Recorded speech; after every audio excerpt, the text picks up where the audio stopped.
Alrighty-o. Oh man, I can't hear myself at all. What's up, everybody? How you doing? Welcome back to some talking stuff, some streaming stuff, some live stuff. This is killing me. I made some microphone edits for you guys because I know we have some trouble for some reason with hearing the volume of these videos, but man, it is now messing with my ability to hear myself. I don't like that. Turn this up. There we go. Okay. What's up, folks? How you doing? Welcome. Welcome. It's Monday. You know what that means. Mondays. Oh, Mondays. I actually don't know what that means. But generally, I like Mondays because we talk a lot. And today I've got a good topic for us. As I can see from folks hopping in here, y'all are excited to talk about master modes a little bit. Hot topic. It is now being tested in Evocati. I'm doing this every dang time I am not recording. Editor is going to hate me forever. See if that worked. Cool. We're recording on both computers. Nice. Okay, so master modes has been talked about a little bit recently. It's going into testing for Evocati. Little specific types of testing modes. And we haven't had it confirmed that it'll be an Arena Commander in 3.20. So like, this is actually finally happening. We're finally seeing a pretty big change to the flight model that has been being talked about since our first video here, November 11th, 2021. This is around when they started to work their way towards my master modes, at least publicly, as far as we know.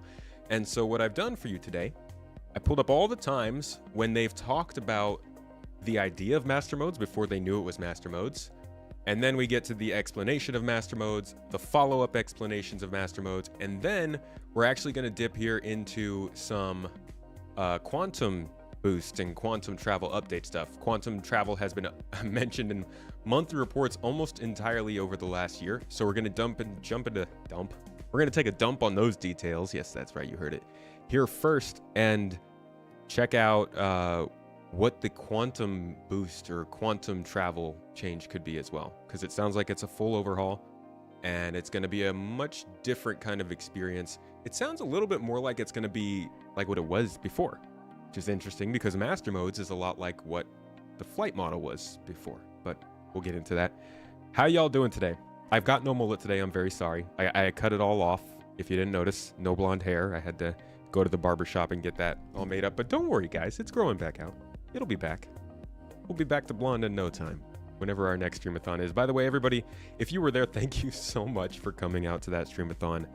We had a lot of fun. In fact, my head, you can kind of see back here, my head's still messed up because of how how poor the quick shave down of my skull was. So I've got a little bit of tidying up to do there whenever I get the chance. Luckily, I work right here from my computer, so the only people who notice are you.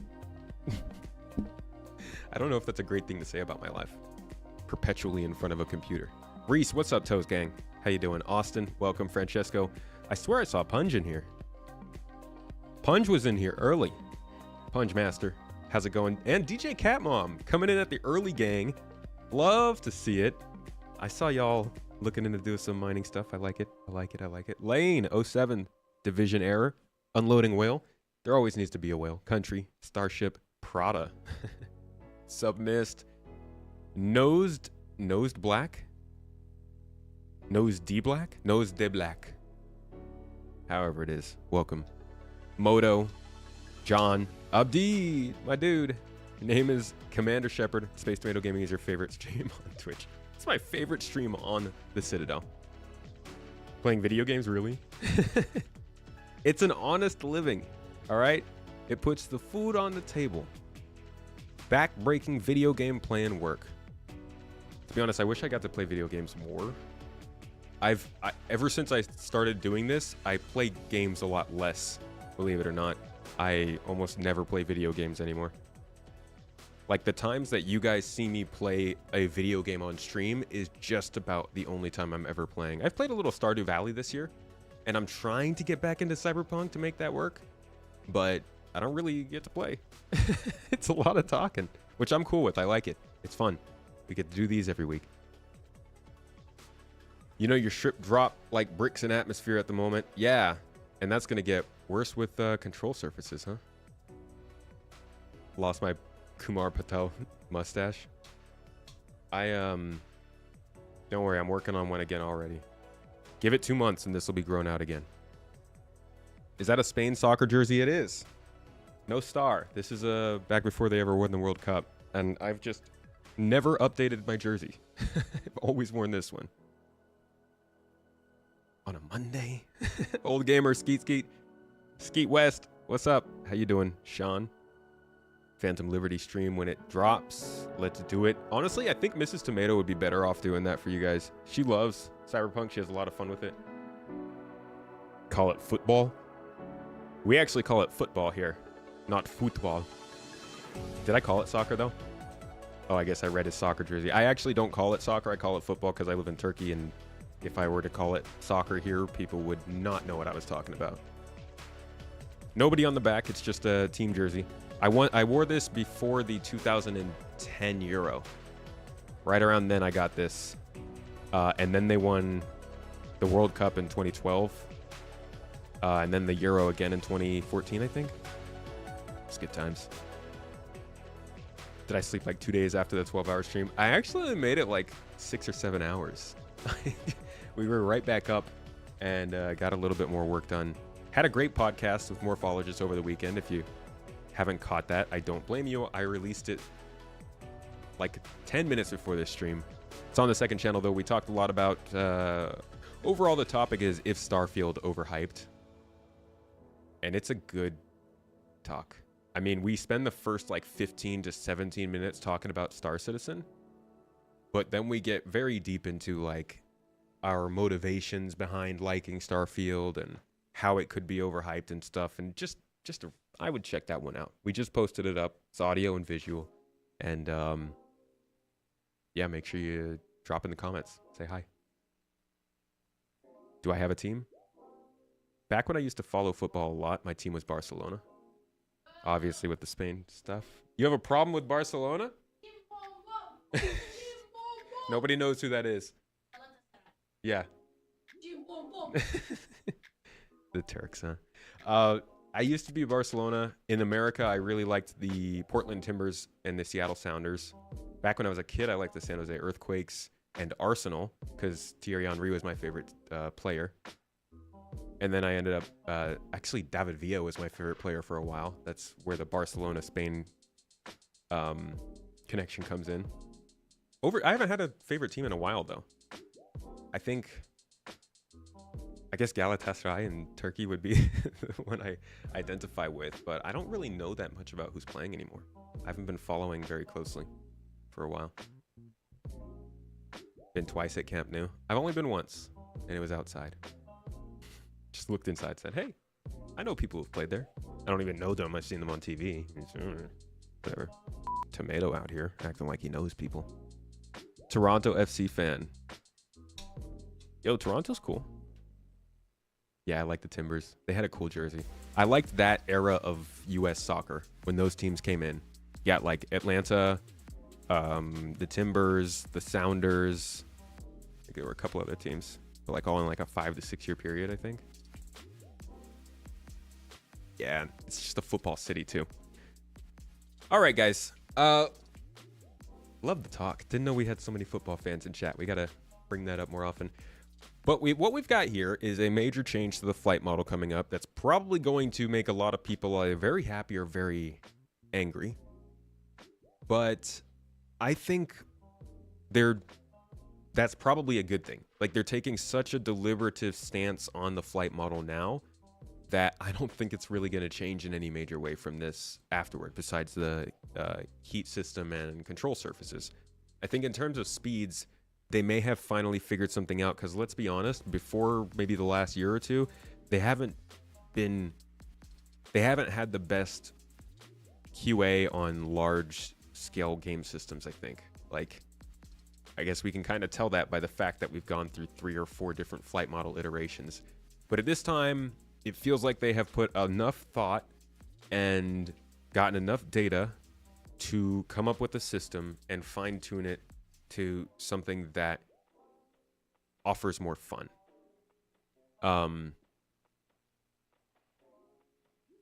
It's going to be more sim-like than arcadey.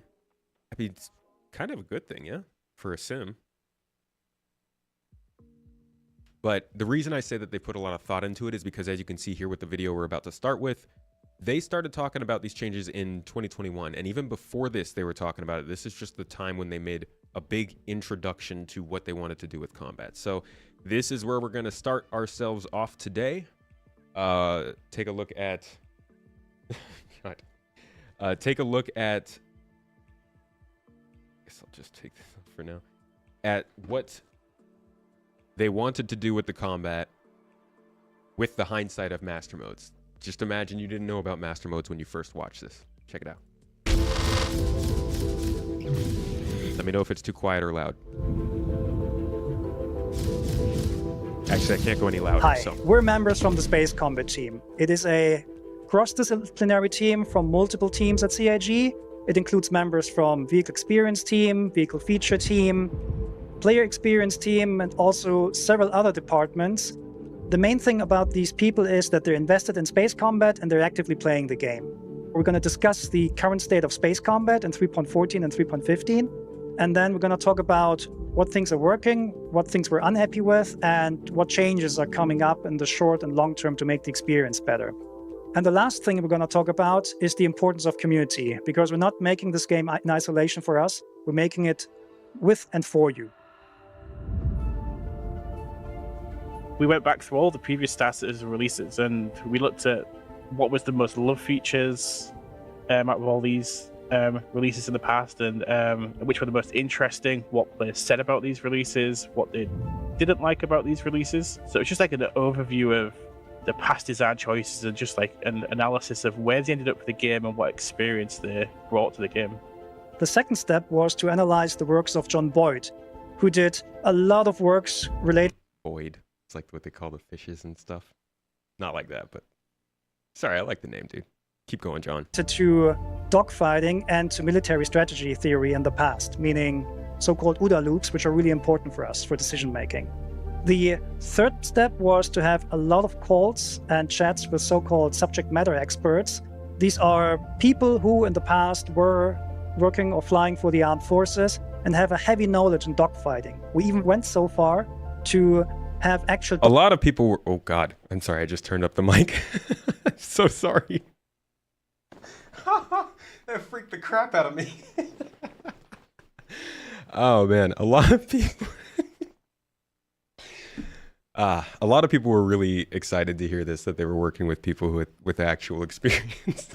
I'm sorry. Dogfighting lessons in flight simulators with former members of the Royal Air Force. So we brought this all together through a series of combat summits, and this involved bringing people from different areas of the company together. So we went away from our kind of day-to-day stuff, and we got together and talked about, you know, all these past releases, these theories we had about combat and how they kind of, you know, translate to the status and experience we were aiming for. And we tried to create a plan, you know, for the next 12 months. A little longer than 12 months, but we'll give it to you. I actually don't think that had to do with master modes. I think master modes was part of what they're talking about here, but it's not the entirety of it. It's just probably the latter, one of the latter parts. So we get asked what the high-level goals are as far as space combat goes to status. This comes down to a few key points, which is a meaningful decision-making. So it's giving the player options and also giving the players the data to act on. So we give the player the information of the systems that we're building so they can make the choices. The second part is giving every weapon. You know, I don't think they've really ever been that concerned with how space works in this game. Because, like, you don't even conserve momentum. I don't think, I think they've decided to take a pretty active stance at not simulating space to the degree of something like Kerbal or Space Engineers or something like that. And I don't think that's necessarily a bad thing. Too simmy and this would not be able to scale well enough. You do conserve momentum. If you jump out of a spaceship in space, you keep flying. I thought you would become still. Not conserving momentum is a bug. Okay. Is that the same with like the debris of ships and stuff too? Because that's actually that's useful. Good to know. Your suit stops you.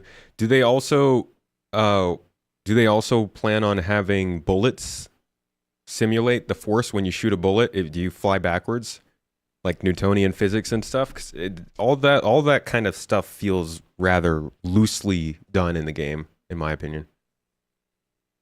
Your suit stops you. Okay, so EVA 2.0 is probably meant to conserve momentum.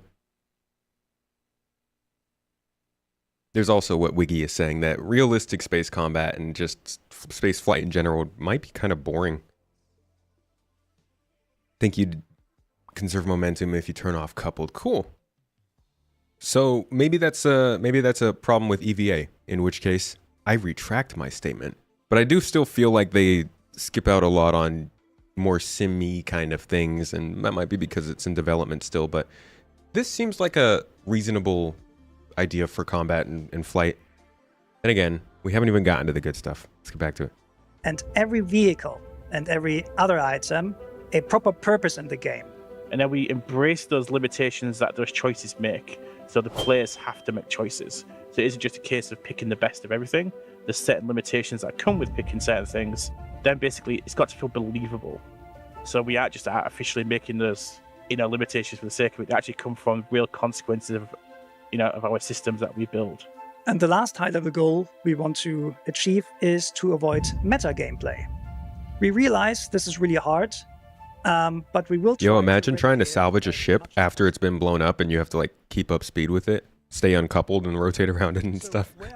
Just watching out for asteroids in the distance. 14 and 15, we tried to establish a new combat foundation, which meant for us stripping out the granular details in space combat balance for the time being and focus only on the base combat experience first.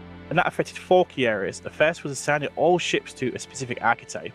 So no ship was the best for everything. And then it also allowed us to kind of kick off our journey to improve the multiplayer experience of Star Citizen. So there was a purpose to having more than one person in your ship. Second, we did the same thing with weapons. Right now, there are only 2 archetypes in the game. One type of weapon is good against fighters, the other one is good against large ships. However, we will expand on that in the future. The third aspect is the shields. We simplified many dynamics in the interim to make them more readable and easier to balance. And lastly, we introduced the capacitor gameplay, which in some sort is the stamina gameplay for our thrusters, weapons, and shields. Imagine if you needed a tractor beam for every salvage job, though. Especially when we don't have an SRV. In the short term. And the very first of that is... For us, that would be great, but imagine the millions of people who have to try and play this game casually to keep it funded, too. That would, that'd get rough pretty quick. Is G-force exhaustion. In the past, we had a lot of G-forces, and during dogfighting, G-force was a very important part of how you handle your ship. That impact was lost over time. And we're currently working on bringing that back, which means lowering the G-force thresholds to force players to do certain maneuvers to recover from the exhaustion effects. Our goal with this is that you'll need to be really careful with, not only how you manage the energy on your ship, but how you manage your ability to sustain Gs over the long term. Black that out because he totally crashed. Anybody in here really good at managing Gs? I think it's really cool when you know how your ship's going to turn, how much force you have. You know your ship really well, and you know right when you need to flip so that you don't black out or something. I love that. Yeah, this one isn't about master modes. This is setting up. So what we're doing is we're talking about everything that came before master modes, and then I'm going to talk about master modes being introduced, and then we're going to talk about what came after master modes in terms of discussion, and then we'll be moving on to quantum travel. So this is just kind of the preamble for now. Let's quickly expand on the weapon archetypes and variations. At the moment, there's only 2 archetypes for weapons in the game. One is good against fighters, and the other one is good against large ships. But we would like to expand on these types. We would like to see specialized weaponry against infantry, specialized weaponry to intercept ordnance and incoming missiles. We're also thinking about suppression weapons and an unspecialized weapon types like a jack of all trades, master of none, which you can use for everything, but it might not be the best weapon of choice. In addition to that, you can expect that we're gonna spread out the weapon types as such as well. So you can expect anti-fighter cannons and anti-large ship Gatlings again. Let's talk about shield variances. In 3.14, we had to unify all shield generators of all sizes in order to rebalance them. In 3.15, we started reintroducing differences between those shield generators again. And this was kind of to bring the shields down more within a window that we were happy with, because before there was a difference of up to 90% between different shields, and we thought that was too much, where the player couldn't really make a difference. Going forward, we will try to make the shields more diverse again, so that you have a proper decision to make what to take with you, but still it will only be a moderating variable in the PvP outcome, right? We still want the skill in your dogfighting capabilities to be the deciding factor of the outcome of a dogfight. The power triangle has been super important for us as far as allowing players to manage combat in Star Citizen. It gives players that really cool option to kind of focus their energy on a particular resource that the ship has. But we're still looking at ways we can improve this. So we're looking at kind of adding a non-linear... Anybody use this? I guess we all do occasionally. I just never use it on the actual screen. I always just use the key binding. So never mind. Screw that. We all use it. That the ship has. But we're still looking at ways we can improve this. Yo, Drazen, thank you for the sub. Mace, thank you for the sub as well. So 33 months, just man. going at the same rate throughout the whole kind of region. And we think this might add a really interesting dynamic. 1 year, and Mace. just an extra thought that you've got to put in there when you're managing your systems. And we're also retiring with the idea if the weapon capacitor assignment, for example, should affect all the turrets on a ship, which is currently not the case. An important thing we added in 3.15 are minimum regen for all power triangle assignments. So even if you have your full assignment, let's say put to engines, you get still a little bit of regen in your weapon capacitors and on your shields. Yeah, so it's flight tuning, right? Much easier to use if you're using the key bindings. I remember when they first brought it in, I was trying to do it by mouse. Oh, what a dummy. What an idiot. There he is! I think they've done a decent job. Thank you for that. I think they've done a decent job with it, though. It does feel like it makes a difference, but you also can fly without it if you really want to against like some easy PvE. Somebody had asked a question about the G-forces. You get the G-forces in these ships from your thrusters firing back against you in whatever direction you're going in. Also, Mace, big 12 months, dude. Big up. Appreciate you. Right? By far the least important aspect of combat tuning. Just joking. No, we're not happy with the current flight tuning. What we did in 3.14 and 15 was pushing the ships into an archetype space, but that also meant that a lot of the differences between the ships were lost. And we also had to trick some numbers here and there. For example, ships can now strafe up way faster than they can strafe down. That is down to some magic numbers we added, but we actually want to reduce these magic numbers and do it properly with the thruster tuning. This will be, however, a longer ongoing process, but in the end, we will get a more realistic feeling ship handling out of it. What we added in 3.15 by very popular demand are options for the TVI visibility. So you can go into your options now and set your TVI visibility to always on if you do not want the TVI to fade away. This will take a considerable amount of time, so this will be an ongoing thing for quite a while. And an important disclaimer here, we'll try to be as real as possible, but we always have to take it back to the point of fun. We're not aiming for realism, we are aiming for believability and enjoyment.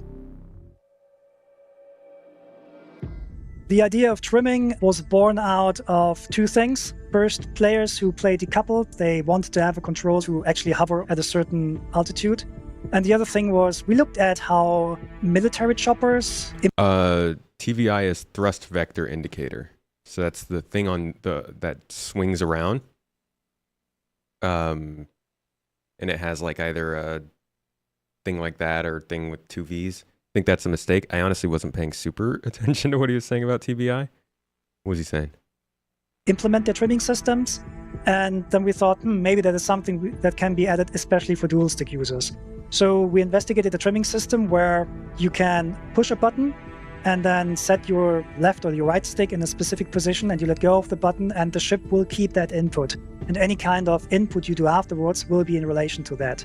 So currently we have this in a prototype state, and we'll try to give it to the players once it is out. This kind of system will allow mouse and keyboard players to have a smooth thruster control again, as opposed to where currently when they press W and S, they just go to the full forward and backward motion. So that gives us a little bit more control when this type of control is needed. Okay. Here's the long-term plans. I decided to skip over to this because the other stuff was mostly combat focused. But as you can see, they had a summit where they came up with a lot of different ideas for how they wanted the flight model to happen over time. Specifically, the more space combat focused one. And somebody mentioned capital ships. They don't care about capital ships. We're not going to see focus on capital ship combat for probably another couple years until at least the Polaris is in game. So right now they're all focused on like small, medium, large ships. For a couple of our short-term plans currently in development. We'll show more of them the closer you're getting to be finished. But now let's jump ahead and talk about some long-term plans. Little caveat here, all these things we're going to talk about haven't been started yet, and they may still change over time, but we wanted to share our thinking just the same. So Remember, this is November of 2021. Most important aspects we want to change in the future is the problem of high speed. We know that high-speed combat doesn't work well, and we also know that low-speed combat between 200 and 300 meters per second is incredibly enjoyable. How are we going to resolve that? We don't know yet. We'll see. The next part is ballistic ammo management. At the moment, we have very low ballistic numbers in the game, and this is because the physicalized armor system is not online yet. So you can expect some changes towards ballistic ammo and how we manage ballistic ammo in the future. We also would like to introduce a custom operator mode for EMP. Ooh. Wait a second. Wait a dang minute. I bet you they wanted that in with the Scorpia Centauris. I forgot they even said this. A dedicated EMP operator mode. Did this come up when that ship was coming out and everybody kind of was talking about it? I might have missed that. But I didn't know that he'd even mentioned an EMP operator mode. I bet you they would have loved for that to have been available for that ship, but that ship came out of nowhere, so I don't know. Interesting. Because as a pilot, you need more data and more information, what you can do in order to shut down another ship that you're fighting against. We also toyed with the ideas of flak. We would like to have a flak concept that is an area denial weapon that works against fighters or missiles or even incoming projectiles. Also, we're currently working with the AI team to copy typical flight maneuvers that players do to AI ships. In the same vein, we also would like to try to have AI ships not using, abusive behaviors that are, less enjoyable. To be honest, you joke about 3 buttons for the co-pilot, but they already have a missile operator mode, which would be equivalent to an EMP operator mode. Missile operator mode, you only press 2 buttons. Arm missiles and fire missiles.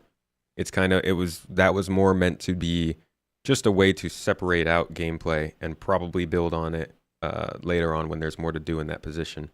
But I think EMP mode would probably be pretty similar to master or missile mode. Just give you different information layouts or something. Long-term goal we would like to do is to deepen the capacitor gameplay. But Master this requires Moses. also that other long-term changes like, high-speed combat are resolved first. We would like to think about things like adding more thrust, adding more active management on the assignment, and other more active effects. So that was our first hint at the fact that they wanted to do master modes, and it comes on the tail end of a whole overarching update to combat. Next, we're going to jump forward about 6 months, November to May. It's like 6-7 months, to May of 2022. So this is last summer, a little bit more than a year ago. This is a really good episode of, if you want to know about flight model, about how ships are going to work in Star Citizen, this video I come to so often. They talk about the flight model changes, VTOL, the Polaris. They talk about combat modes, escape pods, multi-crew. This is just a solid discussion, mostly because both of these two guys are very involved in how ships work in the game. But here they have a little discussion about the last part of what we just watched, basically, which is why are they trying to slow down speed and create this navigation mode and stuff? Let's see. What's going on with the overall balance pass that was started last year? Yeah, I forgot Cycle I Missile. thought we were going to see more work done on that in 3.17, but it hasn't seen any significant progress since. And change salvo size, Yeah, yes. yeah, that's a fair comment. So we basically moved the game as far as we could at the time with the resources we had to a point where we could move forward with the game. So this meant bringing all the like fighters in sync and all the items in sync and the weapon balance and doing a complete pass on almost every single item, every single weapon in the game, almost every single ship was retuned. And that's put us in a really good place to move forward. And since then, we've been working out how do we do our next steps.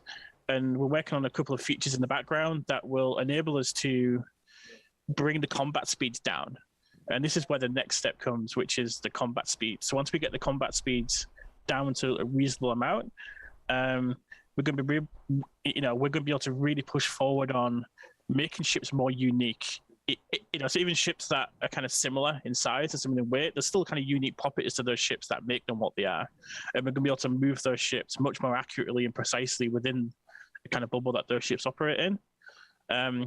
But we just decided to work on these features first because there's no point doing small iterations because that'll stop us from doing the big iteration, which will keep delaying the combat speeds from being moved down to the right speeds. So this is kind of the quickest way for us to move forward and get the combat speeds down. And now we've So it is the quickest way. It's not the most in-depth way they could do. But I think at this point, people would be a little bit frustrated if they did that. Could have done that a while ago, but at the same time, I don't know. I don't know if they didn't see it enough. They didn't have the data. It took a while for them to get around to this, though. I know they made some changes back. Even before this, they made changes, kind of like if you're flying too fast, your weapons are less accurate, your missiles are less accurate, that kind of stuff. But that didn't work. It didn't encourage people enough to change their behavior when fighting. And maybe they could have found some other way to do it systemically, like an immersive sim. I personally love the idea of systemic and immersive features that cause people to change their behavior rather than force them into it. So I think hover mode was bad. But this way they are choosing the fastest and most efficient way, it seems, to get this change done. We've discussed this several times, but we're in a period of growth with Star Citizen. We got a whole bunch of new people here that have never had this conversation before, and we can't expect them to go back and rewatch the old videos and stuff. Why are we trying to move the speeds down? It seems counterintuitive to something else on the outside. Don't we want things to be faster and more intense? In the words of George Lucas. Yes, so it basically works up to a certain point. So in combat, there's a thing we call combat geometry, and it's how ships interact with each other. It's basically how ships interact, and at a certain speed, this falls apart, and it becomes basically a nose-on-nose fight. As you go towards each other, you just fly by each other, Jousting. and then jousting. Then basically, by the time you've looked around, you're 2 or 3 kilometers away from each other again, and it's repeat. So what we want to do is we want to bring that combat closer, and you have to slow things down. So this, so it works on a much closer distance, and then we can work on a much more accurate kind of weapon system for different velocities of weapons, so the weapons can have the strengths. And missiles become more effective outside of these ranges, so you can cover there. And it just allows us to kind of control what the combat looks like and make it much more interesting. That it's much more about, the geometry and kind of trying to get an edge on your opponent. And then once you get that edge on your opponent, being able to accurately kind of, win against them. But it's a challenge to kind of get there, and bringing the speeds down just allows us to keep the distances close. And then you can kind of use the different ships we have in the game for the actual different purposes they have, rather than just being this, everything goes quickly by each other all the time, and basically you're shooting at a very small point. It allows us to kind of allow people to get edge on, so you can get an edge on your opponent, and then you can face them, and then you've got a full face ship to shoot at, which we didn't really have before. So it's about moving the game towards that style of combat and allowing all the systems we have and all the weapon types we have to kind of make a difference and matter. Because at the high speeds, everything just becomes high speed to that point, and the differences don't matter as much. And it's something we've been working on behind the scenes for quite a few months.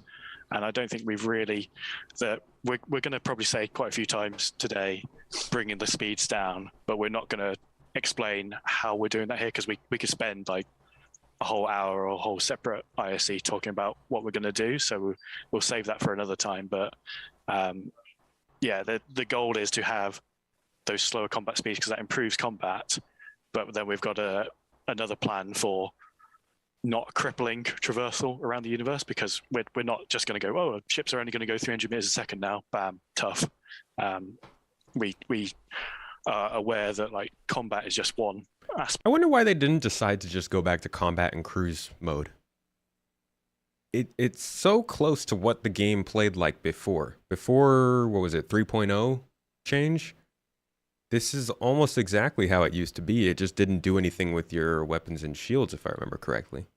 Aspect of the game, there's a whole lot of traversal that needs to not be hindered by that. So we'll talk about it more in depth another time. I was literally just making myself a note here that... Is it possible that they just wanted to try and give people more of that freedom and have realized now that it just didn't work, so they're going back to a similar method? Goal's always been World War II Battle of Britain in space. Yeah, that's kind of what they go for. Is they want it to be kind of Star Wars-y in the fights. I'm feeling how you're feeling, Wiggy One. I have no real take on this. I'm not super opinionated here, mainly because I guess I don't care about combat. I'm not a fighter. Like I always say, I'd rather be in the turret than the pilot seat. I'd rather be the engineer running around. And when it comes to flight, I'd rather be an explorer and somebody who's like running blockades and stuff. I'm not really planning on shooting and fighting. So I don't have much of a take on this as long as I still have my own travel mode where I can go the speeds I want to go. I like the idea of weapons getting turned on for combat mode, and I do hope that that's something that you can detect on another ship. If they switch into combat mode, I think that'd be a great way for players to start to feel closer, feel more safe around each other, as if everyone was just always in nav mode. As a meta, I think that'd be cool, but overall, I don't have tons of opinion on this. I'd like to see how it works out. I think if they have a well thought out system, that means they can build the game around it in the way they want, which is better than them having a system that kind of works for what they want to do and trying to shoehorn in other things. This sounds like something that they can do to prepare for more complex things that we all want in the game, which at this point, go ahead. I have to follow up Book with is you in. on that. Book it in. Will ship and vehicle stealth see All right. some love? Cool. So we finished that segment of the talk. Basically, that was another explanation of why they're trying to slow down the speeds. Now, from there, we went to October of 2022 with this well-produced piece on master modes. This also kind of starts to talk about that quantum travel rework that I said we're going to get to. So you'll hear some talk about quantum boost. Most people, I don't think, care at all about quantum boost when talking about master modes, but that is also part of this game mode that they're talking about. Actually, no. You know what? I feel like it's not. Let's rewatch this again and see, because it seems like maybe the quantum boost is getting decoupled from master modes.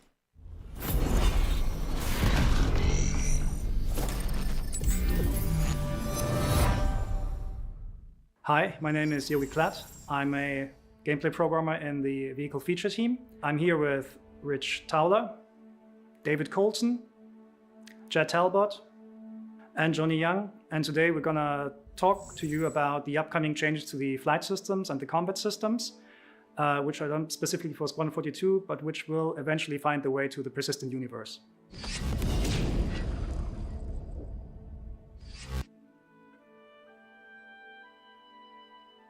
We want to define ship roles for the game because every role in itself and every ship can offer unique gameplay opportunities for individual players. We want to provide a lot more variety to the gameplay in Star Citizen, a lot more opportunity for different careers, different responsibilities, and different sort of perspectives and views on gameplay where people contribute different types of work and different types of jobs. Star Citizen is supposed to be a big expansive game with giving the players lots of chances to have Yo, a variety Tyrus, of thank different you. experiences.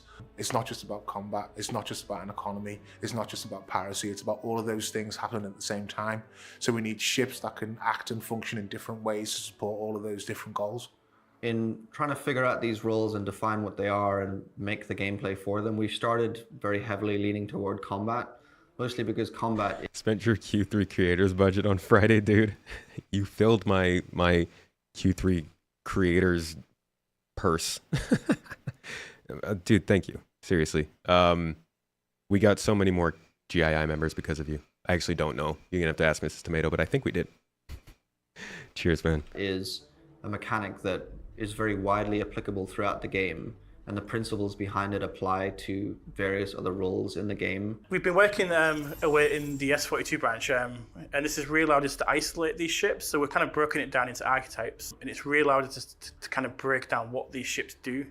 You know, and also it's to make sure that when we are defining these roles and balancing these roles, that we're putting the ships in the right place, because we don't want the ships to be like, you play this ship, it means you dominate this part of the game.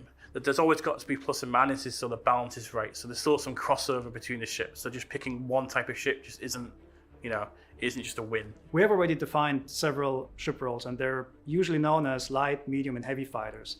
Light fighters for us are fighters which are very dominant in the area of 1v1 PvP combat. But they come with a downside, because obviously the light, which means the materials chosen on the ship, are probably not the strongest. So it's more about the attack. It's more about trying to outposition and get in there and attack and get out of the situation. Heavy fighters are kind of the opposite. They're not supposed to be really good at 1v1, but they excel at N versus N engagements, so when we have group battles.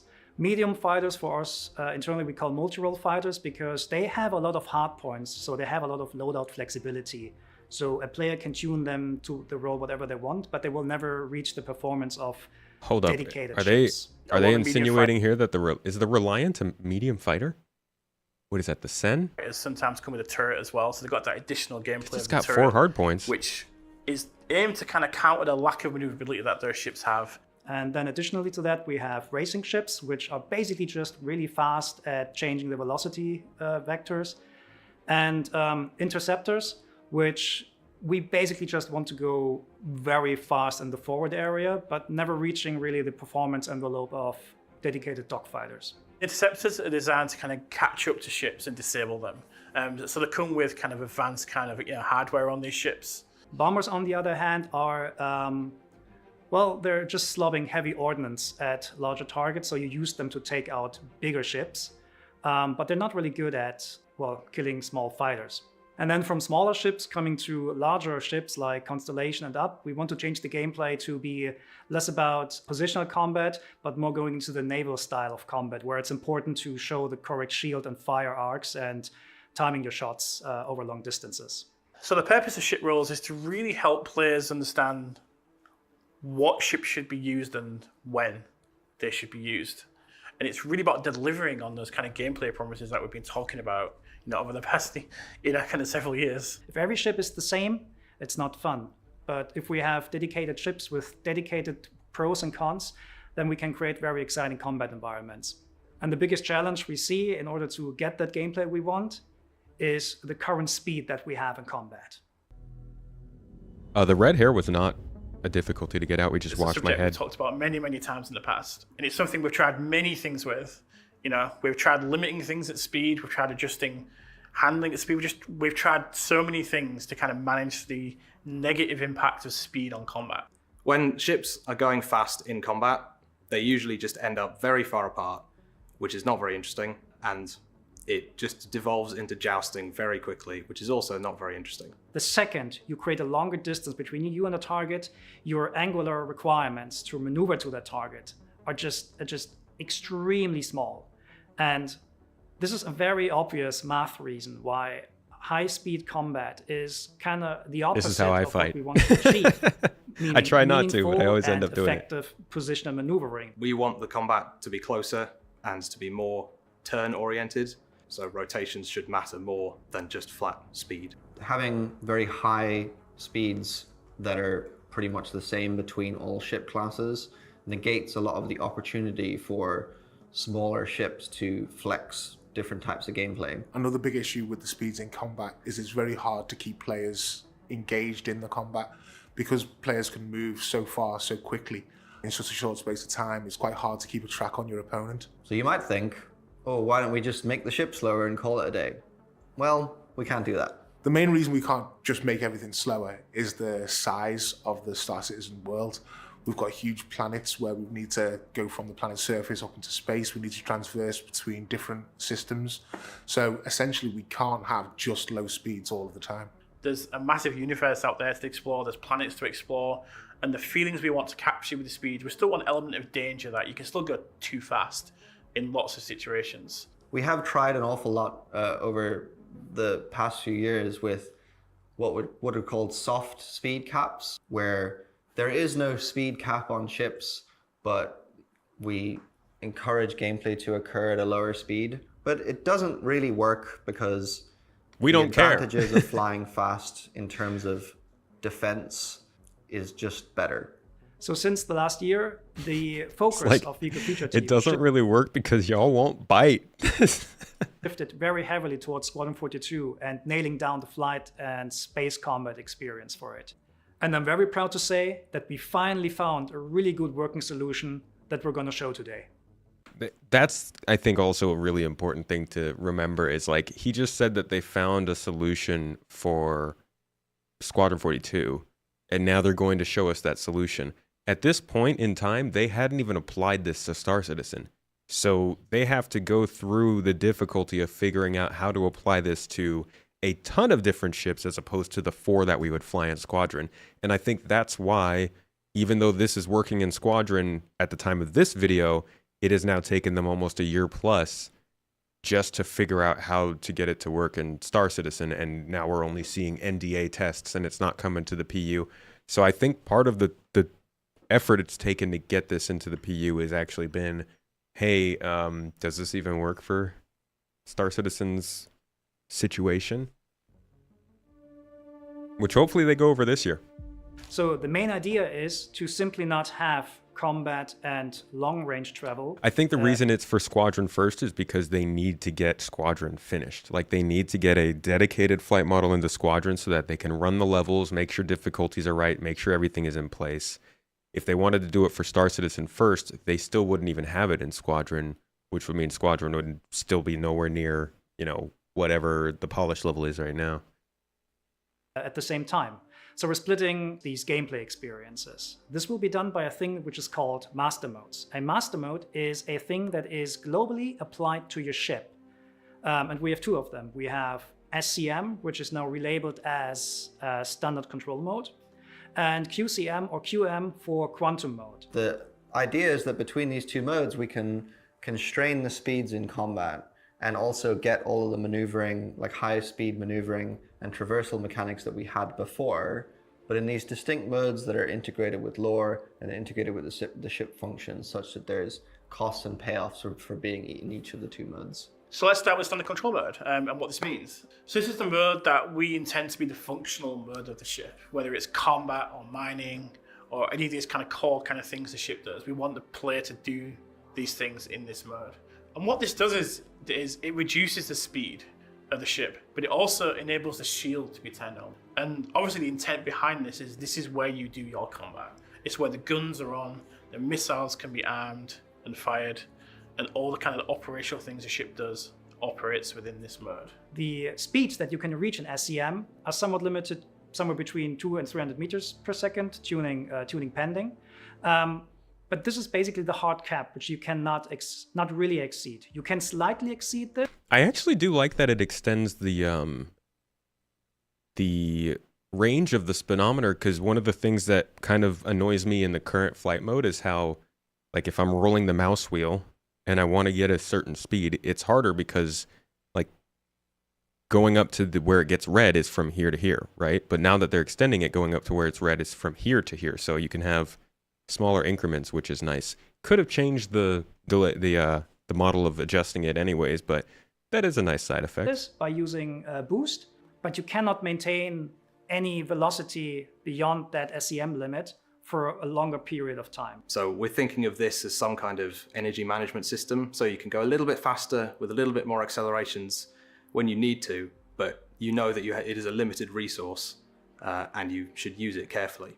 Specifically, the boost space is interesting for space combat because that boost space is not spheric as it was before. You can boost the fastest if you're going forward on a straight line, and you have a lot of debuffs when you're trying to boost backwards. That alone gets us a lot of interesting maneuvering space and variation in the day-to-day dogfight maneuvering, so to speak. Importantly, you don't have your quantum drive available in this mode. The idea is that quantum is restrained to the quantum traversal mode. The second mode is quantum control mode, or QCM. Yeah, that's why I feel like they've included the quantum boost in master modes, because it is the second mode of the modes. Never talked about, though. This is, I think, the more interesting side of it. QM.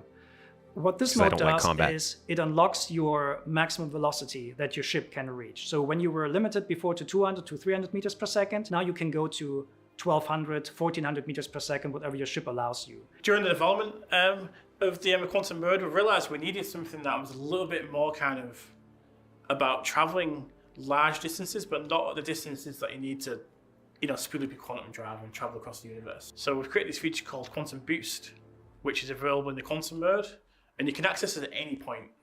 So at any point you want to kind of boost towards your location. Listen to that. Access it at any point. So at any point you want to kind of boost towards your location that you're kind of looking at, but it's just too far away. And this boost is available for a limited amount of time, and it's purely on a straight line. Guys, how, we're all talking about combat speeds, but how long have we wanted to be able to quantum travel in any direction you want? No more OM markers. Oh my god, I love that. Makes me sweat. The idea of free exploration in this game happening again makes me so excited for the possibility of points of interest, asteroid stuff. Yeah, you used to be able to do this. Again, all of this is like how the game used to function. Different speed modes, different being able to quantum where you wanted, and they're bringing it back. God dang it. I love it. Smash into planets, folks. You deserve it. To give you a ballpark, quantum boost will allow you to go to a target fast if it's within, let's say, 50,000 kilometers, whereas you will use quantum travel to do very long range jumps between planets. So quantum mode allows you to go very, very fast with up to 1200, 1400 meters per second when you want to zip really fast over a planet. It also allows you to do quantum boost to quickly go between points of interest, which are rather close to you. And it allows you to travel long distances between planets and large-scale stellar objects. But it comes at a cost. Your capacitor systems are non-functional because they interfere with the quantum bubble that is allowing you to go fast. You won't have shields. Your shields will collapse right away when you swap into quantum mode. Your weapons will stop working because anything that's firing outwards of your ship will disintegrate the quantum bubble. Your countermeasures won't work, and they're going to have to figure out some lore reason for why that's not true with tractor beams, or else they're in trouble with the SRV. You will also not be able to use thruster boost. So basically all your capacitor and combat-related systems are turned off instantly. When you switch between modes, there'll be a little period of time where everything has to spool up and change. So you will lose your shields during this, you won't have your weapons during this, but you also won't be going fast. So there's a risk-reward element when you need to switch modes. So it's going to be a very kind of conscious choice of what mode you should be in at any particular point. So if you feel the threat of someone that's close by, you're not quite sure what their intention is, maybe switch to standard control mode and be safe. Or you can switch into quantum mode and escape. And this is going to kind of bring in an element of danger and an element of risk. Because going into the two different modes is like a systemic thing within the ship's items, we actually have the opportunity now to define ship roles that can block people from escaping, either using devices that suppress the quantum bubble or devices that can effectively interfere with your ability to transfer between the modes. For example, specific ships like interceptors can be tuned such that they have a higher standard control mode speed, so they're able to catch up with people. Or for example, make the swap between the modes faster and more efficiently so that they could catch up with you, go into standard control mode and attack you more effectively as per. That's interesting. So like a ship could be specially made to be a ship that darts in, gets shots in, and darts out because it can transition quickly, whereas another ship might transition slowly but have a lot more power for the size or something. It has a little more customization options. Maybe they will allow us to use certain components to decrease the time between the switch. Maybe components that, yeah, can like make the switch faster, power up faster or slower. So you have a little bit more customization in your build. The properties of their ship versus another ship, which might not be as good at doing something like that. It's something that's fundamentally If they do that. changed the gameplay experience for us. And this is working now, and we're playing it every day in the studio. We're refining it. We're tweaking bits here and there. But we're at that stage now where we're tweaking and balancing. And we've got the core features. It's there in the game playable. And the difference it's made on the game for us is it's basically night and day. Because the speeds have been limited in standard control mode, suddenly fights are a lot closer. The accelerations of ships similarly have been retuned a little bit, and their afterburner strength has been retuned a little bit to make it so that you can orbit around ships and have a lot more interesting maneuvering. And because the ranges are closer, maneuvers that would be performed by your ship have a much more significant impact because you're closer. So if I like thrust up or down, you'll immediately see the difference. So similarly, things like capital ships effectively get a buff to their offensive capabilities with this change, because suddenly you can't orbit a capital ship at high range and high speeds. You have to get a lot closer, which will make the turrets much more effective at shooting you. Turrets become more important, and working as a group to attack capital ships is more important than it has been before. What exactly do you mean, Mornstar? This is a really exciting change because it allows us to keep the combat speeds relatively low, where we know that the gameplay is better for that, while also keeping the point-to-point travel speeds as high as they should be for PU.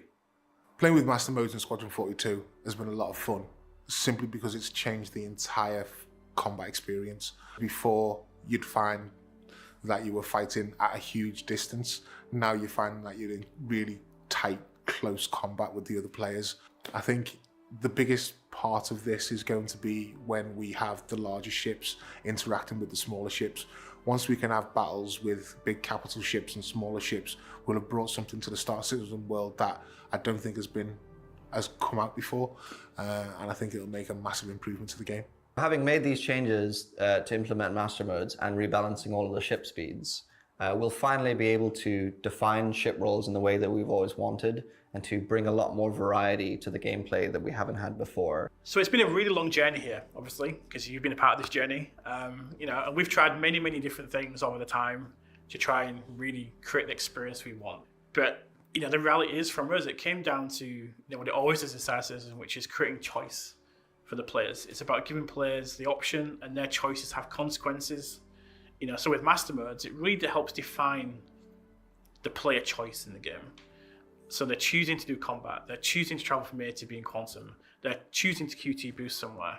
Just giving players that freedom within the universe we have is just it's a really magical thing, and we try many times to control that as designers to try and get a specific experience at some point, but we always end up coming back to the fact, let's just give the players the choice and let them make the key decisions, and we'll design the balance around that. We finally have it. So we're now nailing down the space combat experience for Star Citizen, specifically for Squadron 42. We know from internal playtest that the master mode stuff works. We know that it works with our flight retunings, and it's very exciting. It will yet take a while to ship this to the PU because the amount of ships you fly in Squadron 42 is rather limited, whereas in Star Citizen we have about, more than 100 ship records at the moment. But the whole hard problem of designing this thing in the first place is over. We just need to get the numbers in now. And all the footage you've seen today is from Squadron. It's all currently playable in the game. That internally, we're playing this every day. We're still making some tweaks, but everything is there right now.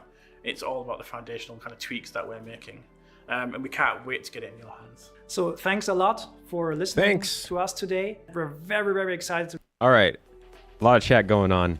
I like to see it. This is probably one of the most subjective changes they've made. Gets the people going. I think that what would have made this awesome, I see it as you've got full arcade and you've got full immersive sim, right? You've got set your ship up like they're doing with resource management and say that everything that happens to this ship and everything the ship does factors into a resource.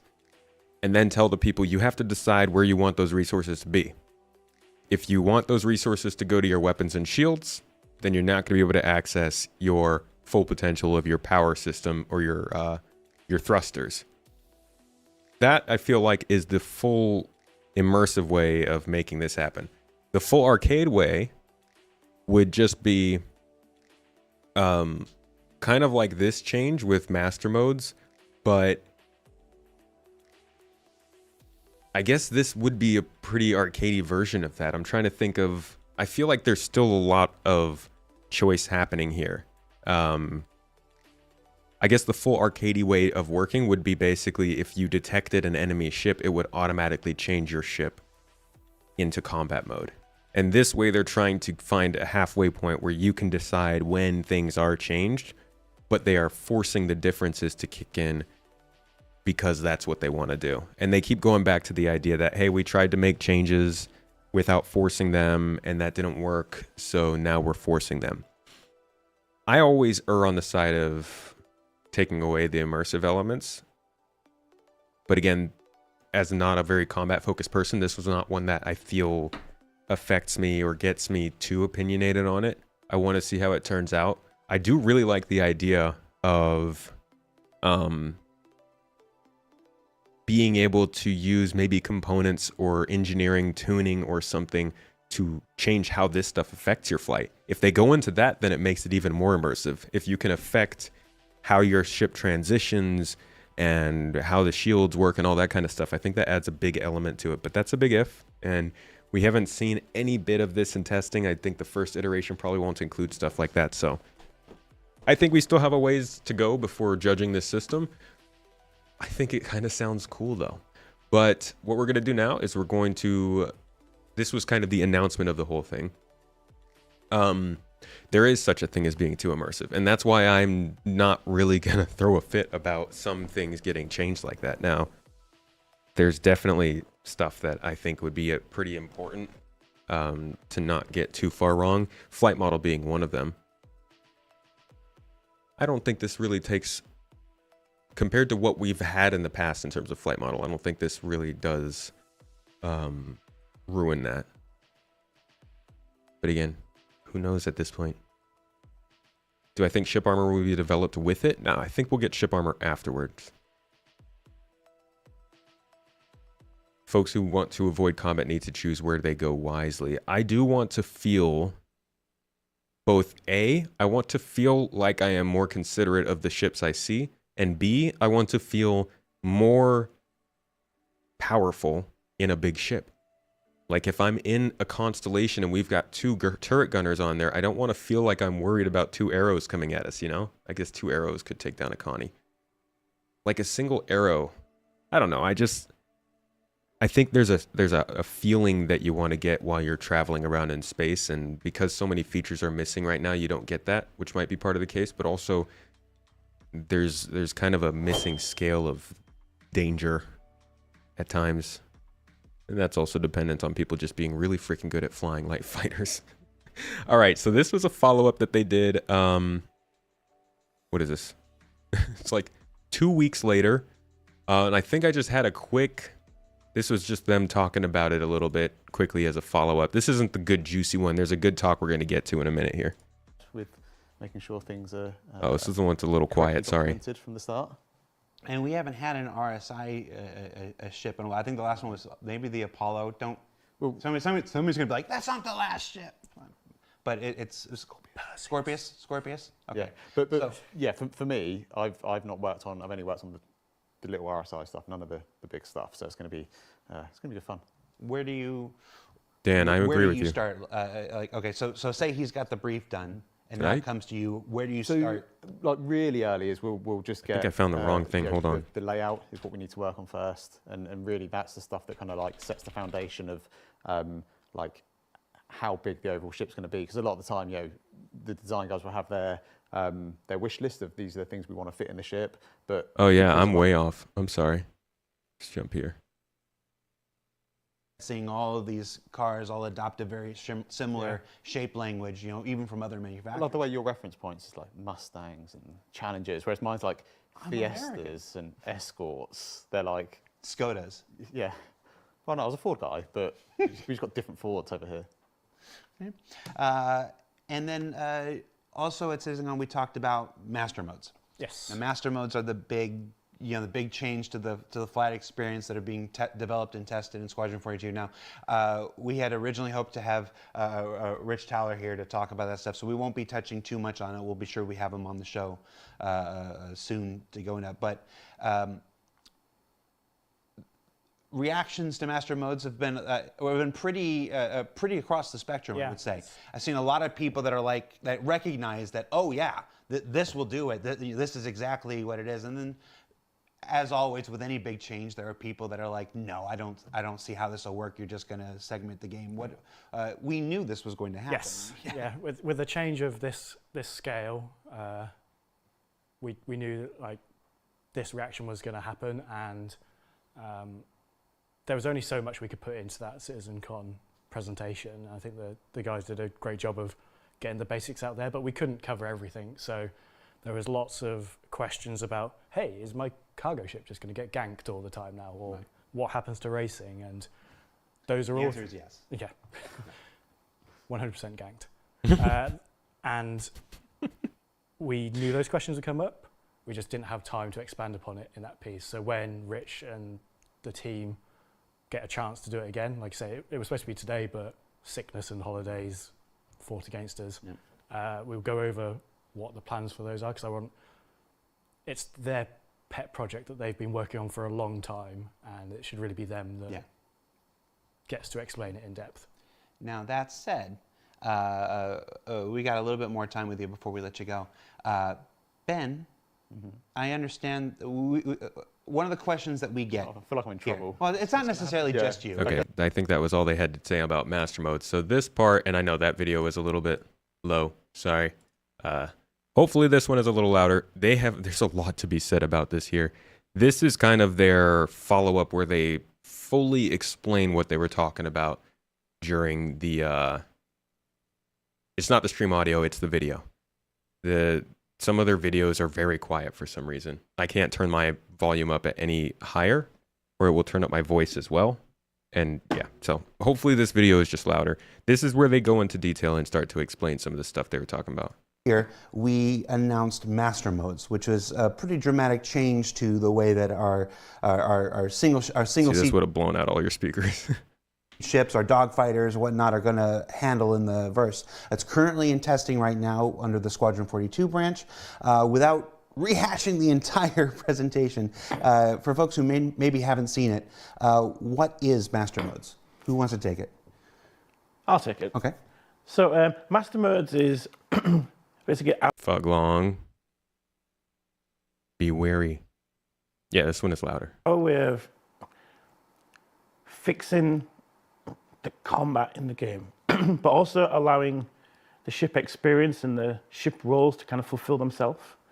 All right, guys, cool it in chat. Keep it friendly, please. We're having a great time today. So early on in the combat, we tried several things which the community knows about. We tried to patch on things to help combat, to help fix it, and none of them really worked. So we looked at what's the fundamental problem with the kind of combat and the ship geometry that we have in the game right now. And the common denominator was speed. But we didn't want to come up with a way which was, right, let's just blanket cap the speed, because if you go too fast, it breaks the game. We just didn't want to do like an overarching kind of cap, because there's still so many things you do in Star Citizen beyond combat. You spend a lot of time traveling from A to B, and the distances we have in the game are crazy. We travel millions of kilometers all the time in the game. I do want to clarify, when you say speed, you're saying high speed. Yes, high speed. Too much speed. Yes. Because I think from a layman's perspective, from an outsider's perspective, for those of us who watch racing and watch combat movies like Top Gun and everything, more speed seems to be a good thing. It seems to be the thing that makes stuff exciting, makes stuff visceral. Dude. Everybody likes bobbing and weaving through canyons as fast as possible.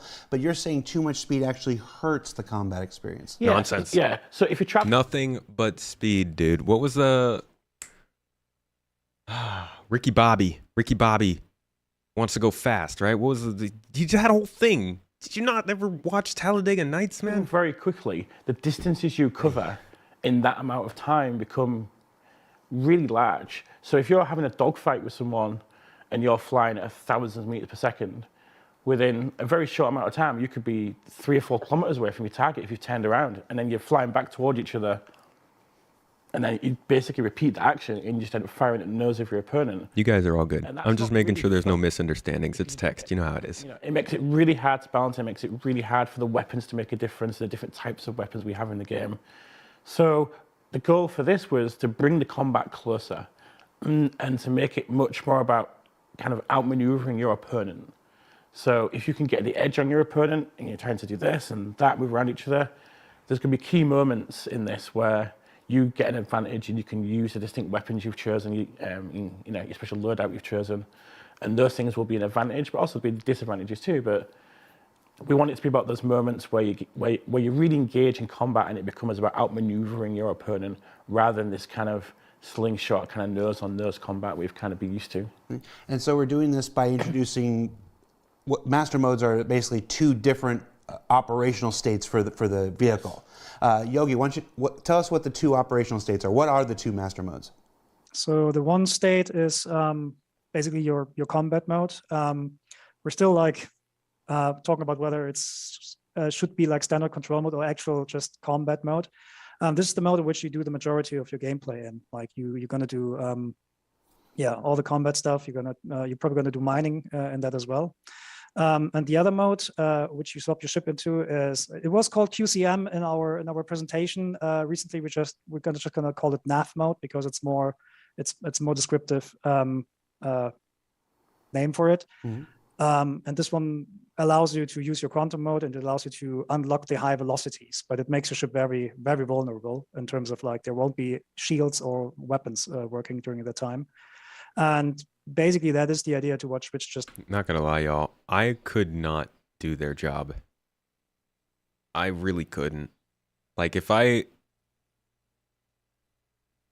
guess they've had a lot of time to go over this and test it and stuff, so they're really confident in it. But if I saw the reaction to master modes, even though they've come out and tried to explain it multiple times, I just wouldn't be able to stick by it fully. Maybe that's because it's not a game design decision I'm all that passionate about. But it's such a big change. I'd constantly be second guessing if I missed something, alluded, we're separating these 2 gameplay systems apart from each other. So you can either choose to be high performant and dangerous, or you can be fast, right? And travel and navigate around the verse, but you can't do it both at the same time. Okay. So that's where we are currently right now in the Squadron 42 branch. But like you mentioned before, that we've known about this issue for a while. We identified this issue, a while back. Folks who have been watching our broadcasts and seeing you on shows over the years are very familiar with hearing this refrain that we got to fix speed. What are some of the things that we tried before this that didn't work? Like take me on a journey. What were the other things we tried to fix before we got to master modes? So we tried nerfing things based upon the speed of the ship. So we tried some stuff with shields, I think, at the time, and just trying to make the tuning work as well. It's we looked at what we needed to get from the ships as well, and we just couldn't. Nothing really felt right in what we were trying to do. It just felt like we were solving one problem over here, but it was creating another problem over here, and that's the real difficulty with this problem was we had to come up with something I'm not going to say it solved everything, but it solved the majority of the issues without really causing another problem, which was the kind of loop we got into before with changing the way the shields work and the weapons and stuff. We just, we were always creating another problem with what we were trying to solve. and that's something we really, we definitely think we've avoided with, the master modes. I saw a comment on Reddit just a day or two ago about somebody was saying that master modes aren't even in Squadron 42 yet. They're not actively in testing. They are in Squadron 42. They are actively in testing. They are working now. Yes. We've been testing this for months now. So it's been actively in the game. We've been play testing ourselves on our own team, but we've also been testing we've also been put out there, to the general studio as well. So we've definitely been in a really good feedback loop, and we're kind of really excited about that because the internal results for us have been really good and really positive. Just so folks can get a timeline in their heads, for all the folks who make their streams and their videos and everything, about how long ago did how long ago did the idea for master modes happen? I think we're talking a good year and a half ago. I think it was. We started to really kind of realize we were in that kind of loop of problems and we need a way out of that problem. So then we started discussing what can we do. The basic early ideas were like, well, let's just not go very quick. But then it's like, well, we stopped the A to B travel being fun and the speed being fun, because the speed is fun. It's really important for the general game. It's really important for racing as well, that ships can go quickly because racing needs to feel like a challenge. So we started kind of just sitting down and going, right, how are we going to make this work? Because we've got this problem. If we limit speed, we've got this problem. What's the overarching solution to this? So you said a year and a half ago. Was this a eureka-like moment? Is this one of those things where somebody was just in a meeting and they're like, holy crap, I got it? Or was this a contested issue? Was everybody on board at first, or how did this come about? Walk me through the history of this. What was this like when this was coming up? It was interesting because we were never going to be able to stop the high speeds in the game. So we knew we had that problem. And I would say it was a sort of a eureka moment, but also we faced some challenges trying to get this through as well. So it's kind of like, yes, we've got a really cool idea, but we've got these problems to solve. So what was the problem? I mean, doesn't want to tell us the problems. You had a problem getting master modes into the game approved? Is that what you're saying? Or? Yeah, it was more like just because it's such a major change to the game, we had to convince people it wasn't going to break racing. It wasn't going to break man. It wasn't going to break all the other systems we have in the game because it's so fundamental to the way ships work. Because we literally saying we've got a combat mode where these systems work.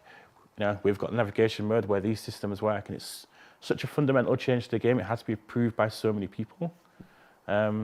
Which is never easy, because everyone is trying to look after their features, which is the right thing to do. So it was definitely a challenge trying to convince other teams as well that this is going to be the best solution for everyone for the game moving forward. And I have to imagine a part of the reason why it's not immediately into the persistent universe, because it has to go through all this testing with all these other gameplay features you're talking about. Yeah, so it's quite a challenging feature to develop because one, it's going to Squadron first, so it's a single player focus first on in terms of getting this through. But we've also had to to move it to the PU, it needs to be fully developed for the multiplayer, and also due to the resources we have to, we are dependent on the dam streams as well, and because of the Squadron focus, the dam streams have been prioritized, and it's where this fits within that as well. What's the testing been like, Yogi?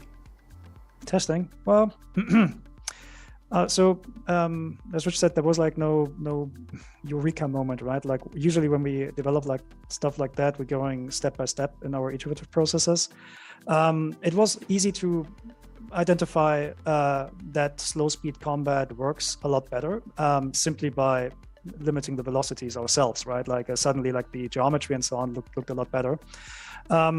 So when you say testing, it actually covers quite a lot of time from like checking what do we do with the velocities, how do we actually limit the velocities when you go above boost and so on, right? Because what never felt good was, for example, just boosting to your maximum SEM velocity and then being stuck there, being stuck in that maximum velocity in all directions was one of the problems why combat felt stale, right? Because you couldn't just like it doesn't allow you any interesting tactics. So and so we slowly went and like adding stuff like the post boost or the above SEM boost boundaries and all that.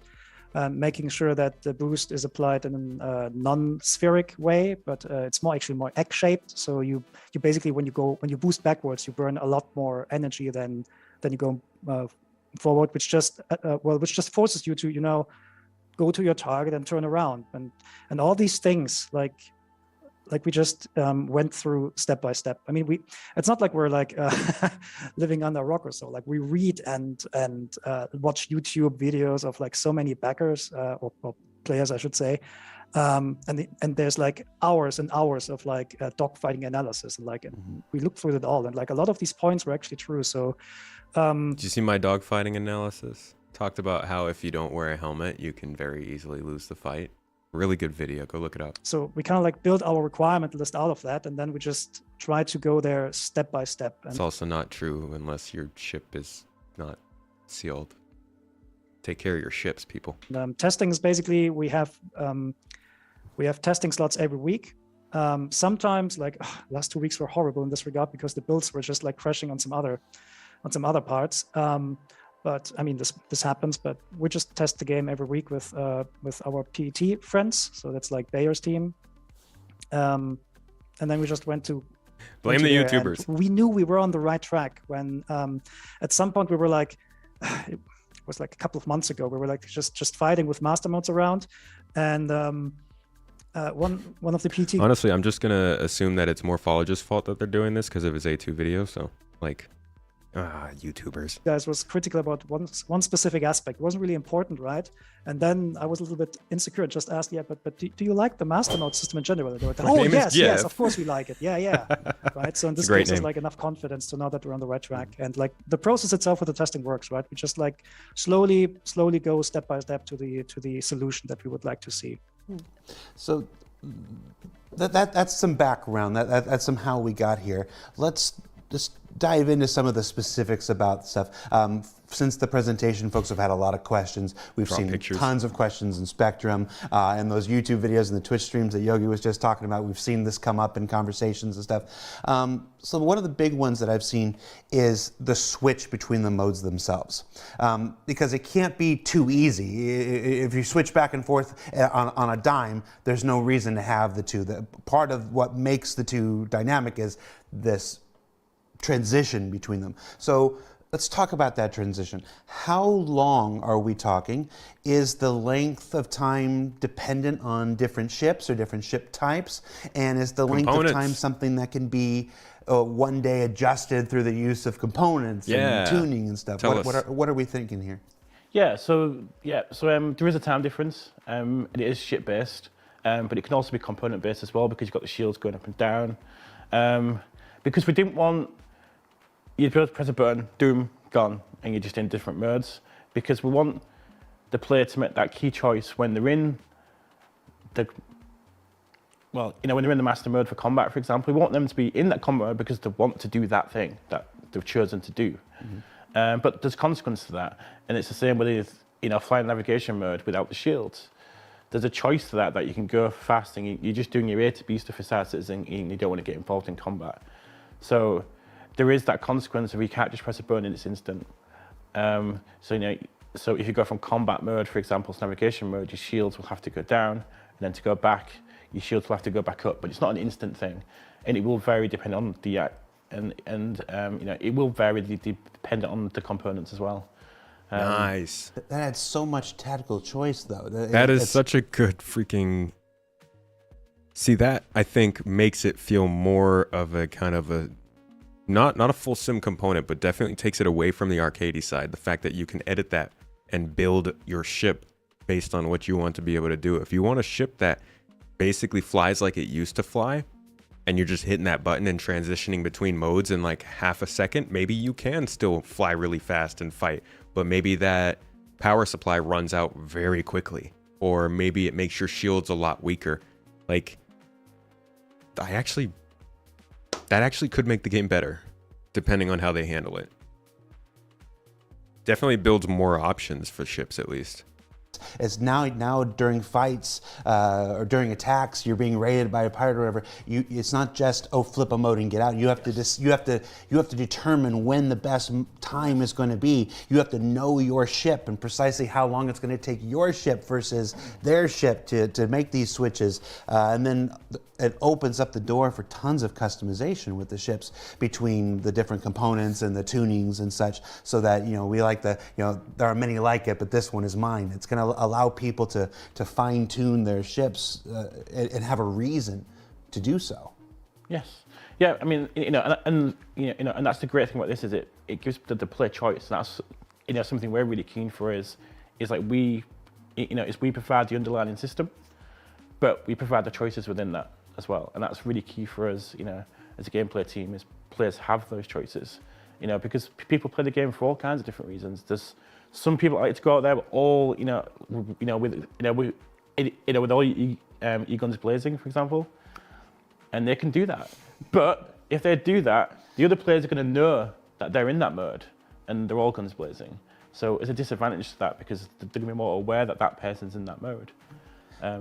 Do we know what happens if you switch modes at super high speeds? Like if you're in nav mode and you're traveling at the fastest speed possible, and then you suddenly switch over? So you slow down very aggressively, and your face almost comes off. Promise? Expand style. Yeah, but it's going to be a very aggressive. It's like the Expanse. Wait, he literally just said that, huh? Be a very aggressive slowdown from that speed. And that's another thing. That's going to be a critical choice. If you have to do that high speed, there's going to be a reason that you've done that. But there's going to be a consequence to it. It's actually quite interesting because like when we tested that first, the decelerations we got were like up to like 50, 60 Gs, something like that, right? So that's obviously nothing that you can survive easily, right? But we didn't see this effect because our GeForce tuning doesn't react to like decelerations that are taking that short amount of time. So basically nothing happened. But what we actually want to... I think that's probably the thing I hate most about this. The fact that when you switch modes, it artificially slows you down. That seems dumb to me. It feels like it should just limit your thrusters and you continue to go a certain speed until, magic space inertia slows you down to SCM speed. Again, not great that we even have speed limits of any sort in space, but like, I don't like the idea of a speed limiter kicking in like that, even if it's not super fast. It just, meh. Wonder if you get that aggressive deceleration happening when in decoupled. I'm betting. I mean, I think this sounds like something to limit abuse of using the system, like going really fast and then switching into combat mode and being able to shoot guns while you're still like coasting at 1,000 meters per second. And I get that. It's just not great. To achieve is like when you do an unhealthy, like if you flip the switch too fast and maybe even like take into account that you might have like eyes out Gs, right? Then this is supposed to like knock you out, right?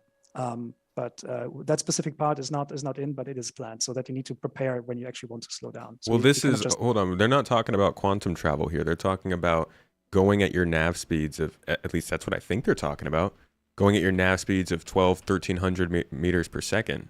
The decelerations we got were like up to like, because... But there's going to be a consequence to it. Suddenly, there's a disadvantage to that because they're going to be more aware that that person's in that mode.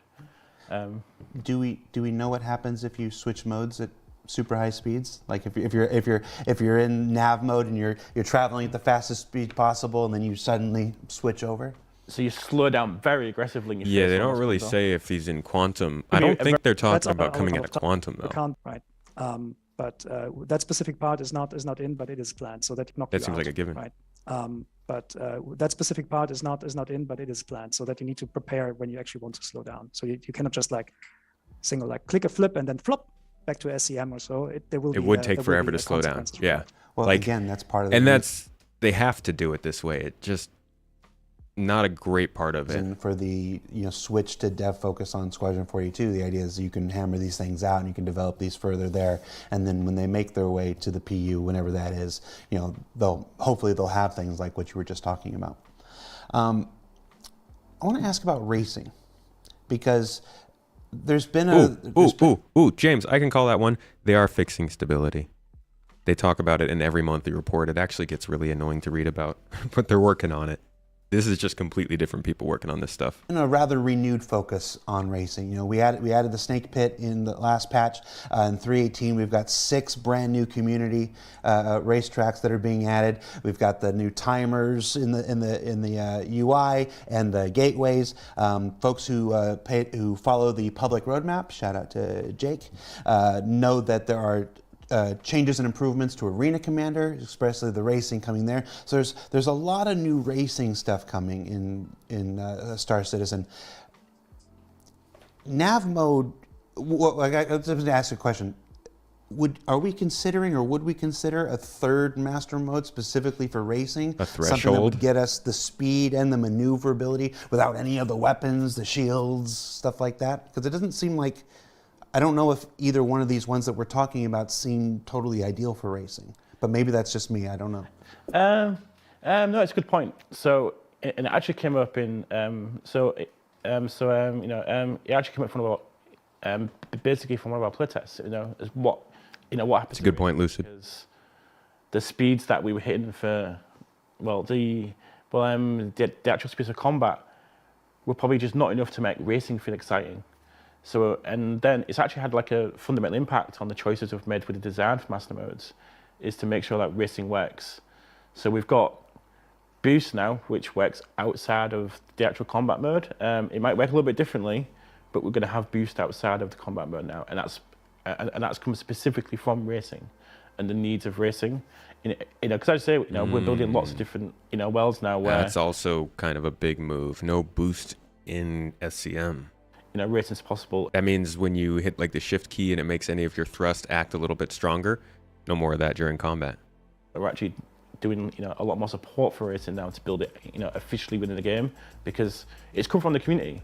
They're the ones making all these interesting levels out the worlds that we build. And now we're going, right, we're going to start making this as part of the actual game. So we have to support this. And one part of this big process of master modes was the roles. And we want the racing ships to be, racing ships, So they're going to be very, they're going to go very quickly still. They're going to be light, they're going to be agile. But you're not really going to want to do combat. Even if they come with weapons, you're probably not going to really want to take them in combat. But they're going to but the balance for us is making sure they're quick enough to escape, but there's still that risk there in combat. All right, so we might get some of what I'm talking about through components and tunings for racing-specific ships. Yeah. Right. And then the boost change that you were talking about. Okay. There's a bit more to it though, right? Because like one of the things, so the SCM mode is supposed to be the high performance mode that you're in, but like racing doesn't work well when the velocities are too low. And there are actually like some sequences from the Squadrons team as well, and where they want like racing like structures, right? So we are looking at this very deeply. The thing that might probably change, or what we're currently testing there, is whether or not the capacitor systems have a little bit of a different power output. So where you can, for example, regenerate your boost pool in SCM within maybe 10 seconds or whatever, right? It will take considerably longer when you are in the nav mode, but it just like frees really like a lot of more potential to do fast racing. So you basically you select, do you want to go fast and have like. The thing on this guy's head is track IR, guys. It's for head tracking stuff. This is a video from the beginning of the year. Take care of your boost pool, or do you want to like risk going into the slower speed, but then get rewarded with a higher boost regeneration? It will be along these lines. This is currently in testing. This is actually the thing we wanted to check last week, which where the builds were busted. So we'll like no definitive answer how that will look, but we'll figure it out. It will just be part of the normal like testing iteration. Yeah, I imagine that the challenge is still going to be the same though. That the more speed tools you put into SCM for racing, people are going to attempt to use them during dogfighting and stuff. So That's why I guess in my brain it seems like, oh, there should be a third master mode for racing and stuff like that. But I trust you guys who are the engineers and the designers and stuff like that. Yeah. So far we don't see that this is necessary. What we likely will do is just like make race a little bit more flaky compared to like comparable dogfighters, because right now, for example, the M50 and the PU is a really, really good dogfighter. This is not intended, right? So there has to be some downsides to that. You cannot be like, we always have to balance like the defensive, offensive, and agility requirements of every ship, and you can't have a ship which is good at everything. So, and then we'll see how that goes. But I would expect that like the combat effectiveness of racers in the future will decrease. Not saying they're useless, but they will. I mean, these are racers. These are not brawlers. Yeah, right? that's fine if they're not great at combat. It always makes me laugh when you look at like a ship like the Argo Raft. It's just like a casual cargo hauling ship, but one of the marketing pictures has it like gunning down another ship, and you're like, why are you shooting at people? Go carry boxes. It's like the same with the racing ships. I don't need these things to shoot. Come on. Since we revealed master modes at CitizenCon, you mentioned you're watching the YouTube, watching the Spectrum and stuff like that. What kind of feedback have you seen so far? We've seen a lot, both good, but also there's a lot of questions. And I think that's the main thing is there's been a lot of questions about how does it affect this? How does it affect this? And what you're doing to, combat this problem, which, the community think is going to happen because of combat modes. But we've been doing a lot of testing to make sure that we don't just fulfill our own prophecy of going right. Hey, what's up, New Soul? How you doing? 07's buddy. I gotta shoot you guys a message. We're doing some work for you right now. We should have that to you later this week. We'll fix this. So the testing has also been, kind of outside of our little remit a little bit, which is we don't just want to reinforce our own ideas. We've play tested this on the basis that what a player's feeling, when they actually, play master modes. So that's been a big focus of ours. And I think it's going to be difficult to answer a lot of the questions until we start showing it working and we actually show the results. Because that's what we're really excited about, is we're excited about the results from this. Wouldn't it make sense? I'm sorry, buddy, I'm cut you off. Wouldn't it make sense for combat defense on a ship like a cargo hauler to be in a form of a turret, though, instead of like forward-facing pilot guns? I feel like if you're ever in combat in a ship like that, you want to be moving away while you're shooting rather than moving towards. But I do understand that everybody needs weapons in this game. I just think it's weird that the marketing material shows it in combat. Like, tell me it's got guns, but why would I care if it can shoot at people when I'm buying it, Yeah, I straight cut him off. Let me back it up. The questions until we start showing it working and we actually show the results. Because that's what we're really excited about, is we're excited about the results from this. And what we've seen internally has been really positive. Things are much closer, and the difference which we want in the systems, both in terms of the components and the weapons on the ship, and the style of ship you have, and making much more of a difference in those in those key moments. But that's just something that we're just going to have to prove out. No, I can already see the response to what you just said is, well, then put it into the PU and let us see it, and let us experiment. But it's going to stay in Squadron 42 for a while, just so it can do all the internal testing, so that it can be very focused. We talked about it in the DCC thing, so you can focus on these specific ships and get these done before you have to expand it to all of the ships of the PU. Yeah, and that's the big thing for us, is this is a lot of work. So like releasing the PU, it's a massive feature for us because it changes almost every single component in the game. It changes every single ship in the game as well, from both a ship performance perspective, so to make sure that ship is within its performance window, but also its health as well, and just how it behaves in the game. We have 100 ships now you can fly in the game. And that takes a lot of testing and a lot of tuning to do. So, and also we've got a lot of multiplayer testing to do. We've got to make sure it looks correct so the players understand the master modes on the UI. So there's a lot of work to bring this feature together. But we've got the fundamental feature together in terms of S42 now. It's in there. You can change all the speeds. but that's on a very limited amount of ships and on a very limited amount of components right now. So to get it into PU is a lot more work, because we don't just want to release this like work in progress and say, right, this is on like 5 ships right now, you know, go try it. It's just not something we can do because it's so fundamental to the entire component structure we have in the game. And you just confirmed that there are only 5 ships in Squadron 42. No. Oh, come on. true. No. Just to add to this point, right? There are also heavy downstream dependencies, because right now, most of the master mode UI, for example, is beautiful coder art. And if you ever saw coder art, it's not, well, it's very simplistic, right? And it doesn't. It's wonderful, Yogi. It doesn't Your respect. artwork's amazing. It does respect the aesthetics that certain other people in the company would like to see. So if we could, like, it's functionally working, right? It's but it wouldn't be fun at the moment in the PU, because A, we only have tuned a couple of ships for it, and B, like, most of the UI or of the nice UI is missing. So and there's a couple of other things in the PU as well, which don't add up yet. Well, because, for example, travel distances, we likely would need to travel or tune them slightly different for squadrons versus PU. Because in the PU, you're gonna visit, like, you're gonna freely jump from planets to planets. That's not strictly always given in the frame that Squadrons gives you, right? So it will be a while until players can see it. But when we're ready, we're not like throwing it probably right in. We will try to test within the Evocati groups and so on to get feedback whether or not it's working in the PU, and then do adjustments before we release it to the wider public. All right. So it'll be a while before it comes to And that's where we are right now. We're just about out of time. We're going to let you go and move on to the next half of the show. But before we do, any last things you want to leave the Star Citizen community with? Any last words you want to say?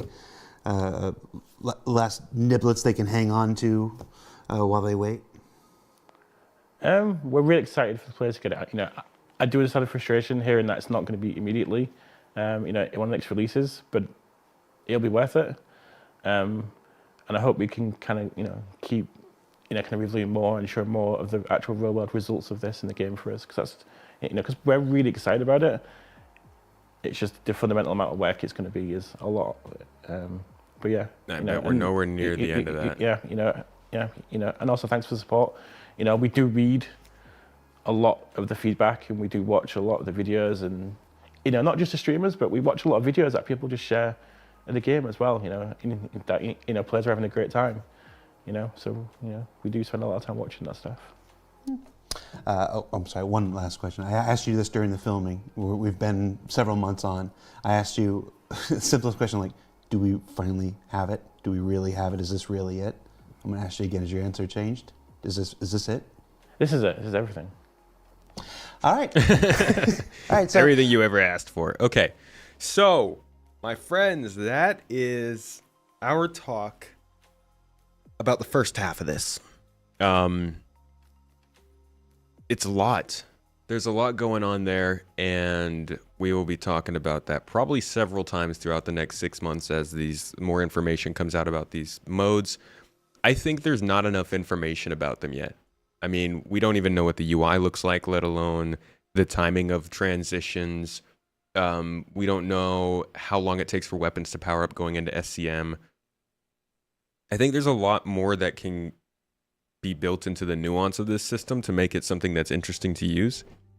Definitely going in the direction of more arcadey, but it's retaining some good choices and immersive elements with it.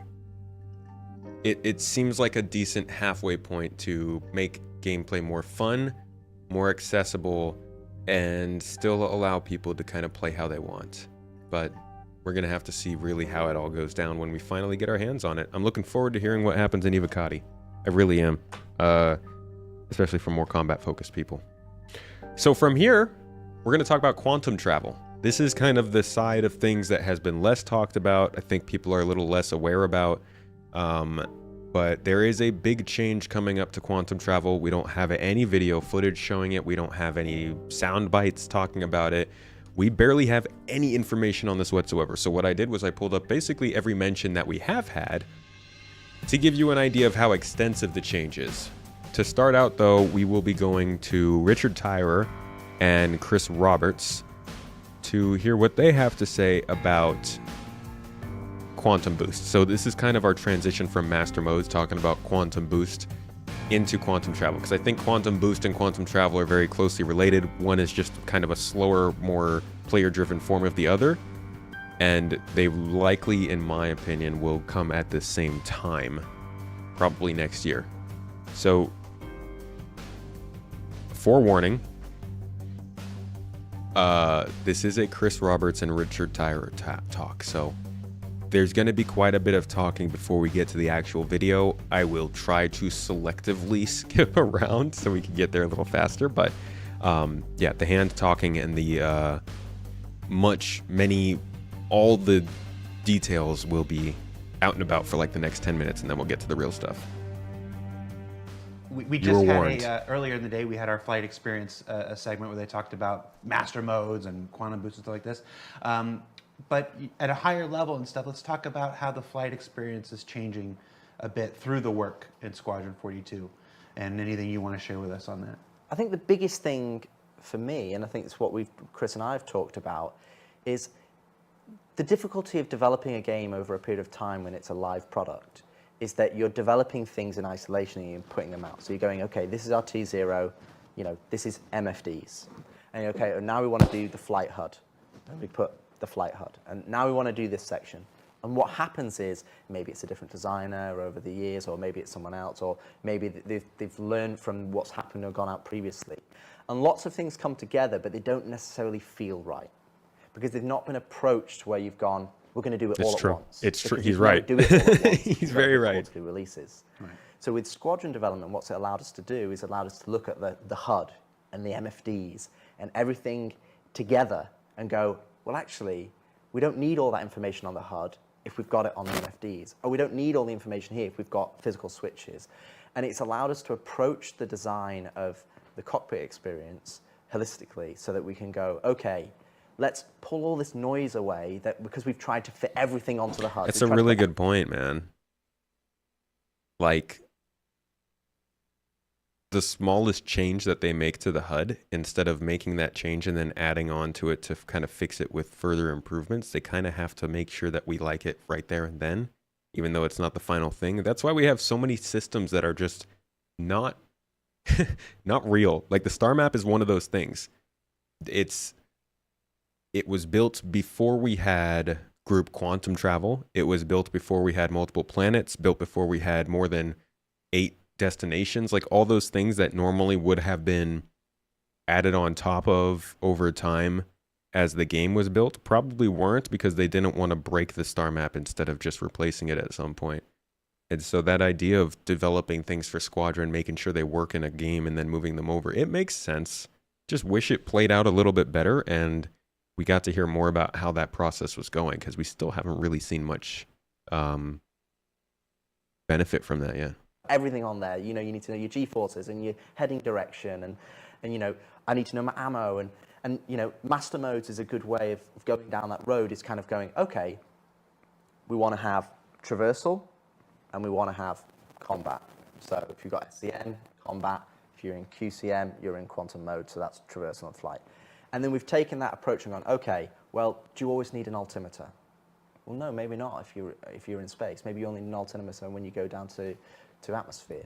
Your MFDs, if you're in SCM, what do you really care about? Well, you care about your health, your weapons, your target's health, how they're doing. But as a default experience, we're only giving you the information that is needed to you at that point in time. And what we actually saw is that you're flying Man, his mic is messed up. You've got gorgeous space environments. I want to be able to look at them. I don't want to. You want to see the ship that you're fighting. You want to see the environment you're flying around in. I mean, one of the big things that were the big initiative on the vehicle side for Squadron is the sort of complete redo of the HUD and the MFD systems, and basically the display where we're first of all we have to refactor it to move away from some of the old flash that's been around forever, which is what the MFD displays. And on the HUD, we sort of took a look at where we were going and felt like Rich said, it's just too much stuff's there all the time. We want to be more contextual. So, and we're doing this in a overall holistic way that would be probably almost impossible if we were trying to fit it into quarterly releases in the PU. So, most of the vehicle team is working on this as a sort of group. In the need for multiple speeds that we saw earlier, you sort of saw some aspects of it, which is the different modes you can be in depending on what you're trying to do. But a lot of that's also reflected on the HUD and the information of what you're targeting, and whether you can, whether you want to be able to cast up, say, your target status or your ship status to your visor. Now, that won't be the case for everything. Every suit, like for instance, if you have a more combat-oriented ship or suit that you would wear, I don't know, a Gladius or a Hornet, and you've got the appropriate equipment, then you should be able to cast. If you're just flying an old rust bucket like an Aurora. Well, what was the Drake ship we saw the other day when we were looking at it, saying all the HUD was on there? You see how it's taking a little while to get to the quantum boost. Oh yeah, it was a Caterpillar. Yeah. So you wouldn't have the Caterpillar. You wouldn't cast it up to your visor like you would as a fighter pilot. It would be sitting down on the MFDs. But in the cases that you have the ability to cast it and do stuff, in all the ships are also building in the ability, like there's not just a game config screen in your ship. You go in, you have your settings screen, and the settings will be remembered on a per ship basis.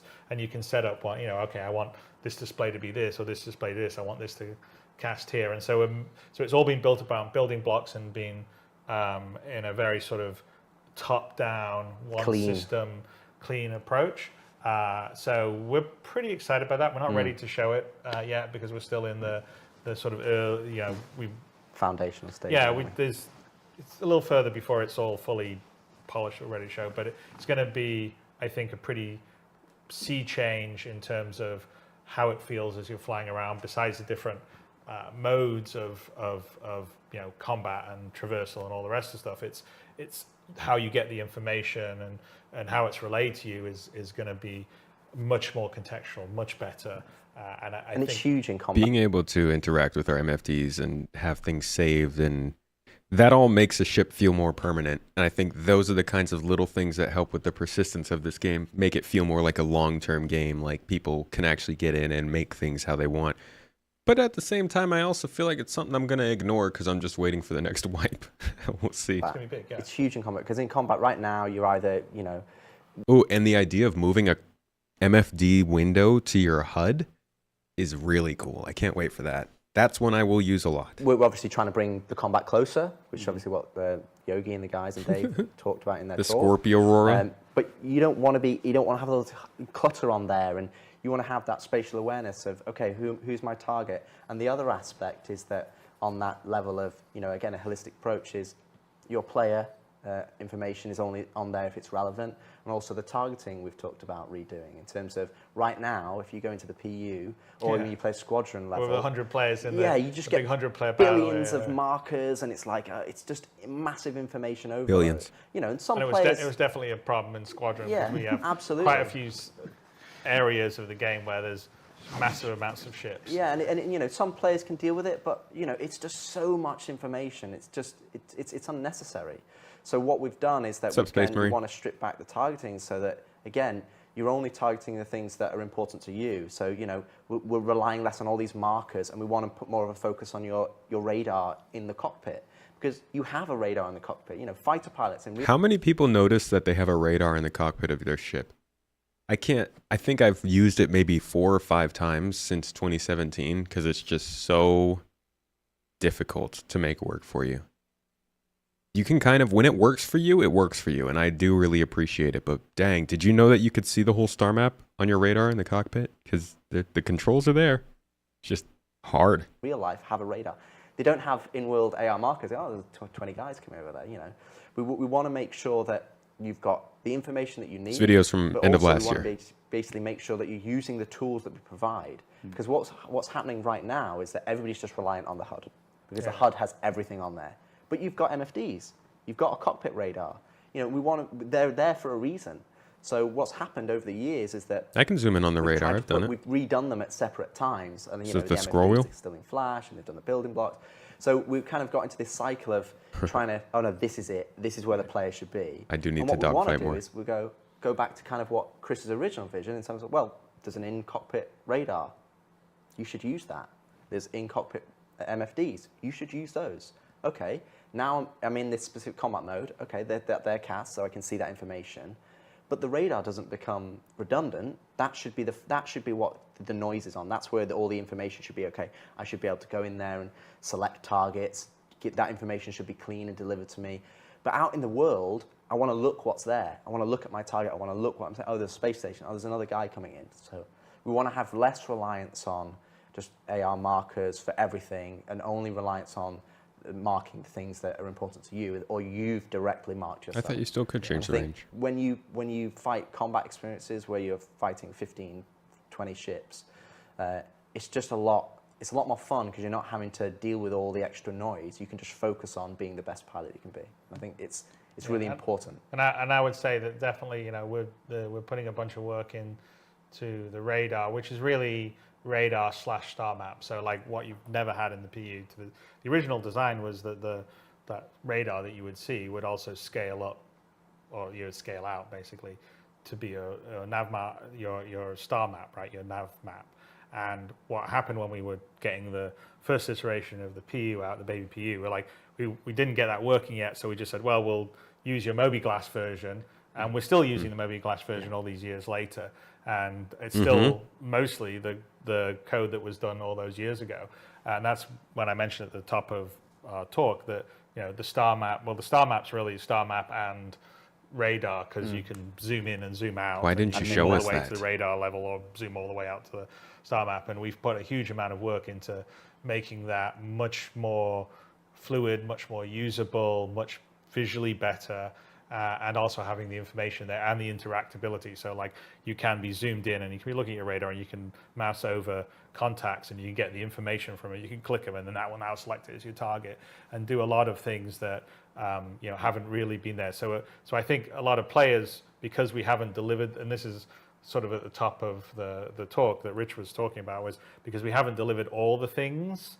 We've just delivered some of the things. Sometimes people just are focusing on certain things, and if they could do things like select their targets easily from the radar, they may not be wanting to see 400 AR markers when they're flying around. And so those are all, that's an example on the vehicle side where we're sort of really trying to bring that all in, as well as, there's other things that we're doing that will come across the PU in terms of physical buttons, like when you activate something, that's in process right now, but yeah, you'll click a button and you'll see your character, click, here's for the landing gear, or here's to turn the lights on, or here's to activate my quantum flush drive, the toilet, just to make it sort of feel physical. But we're going to give you modes. This this video is from the end of last year, so this kind of stuff that they're talking about isn't in the game, but we did go over that a little bit. I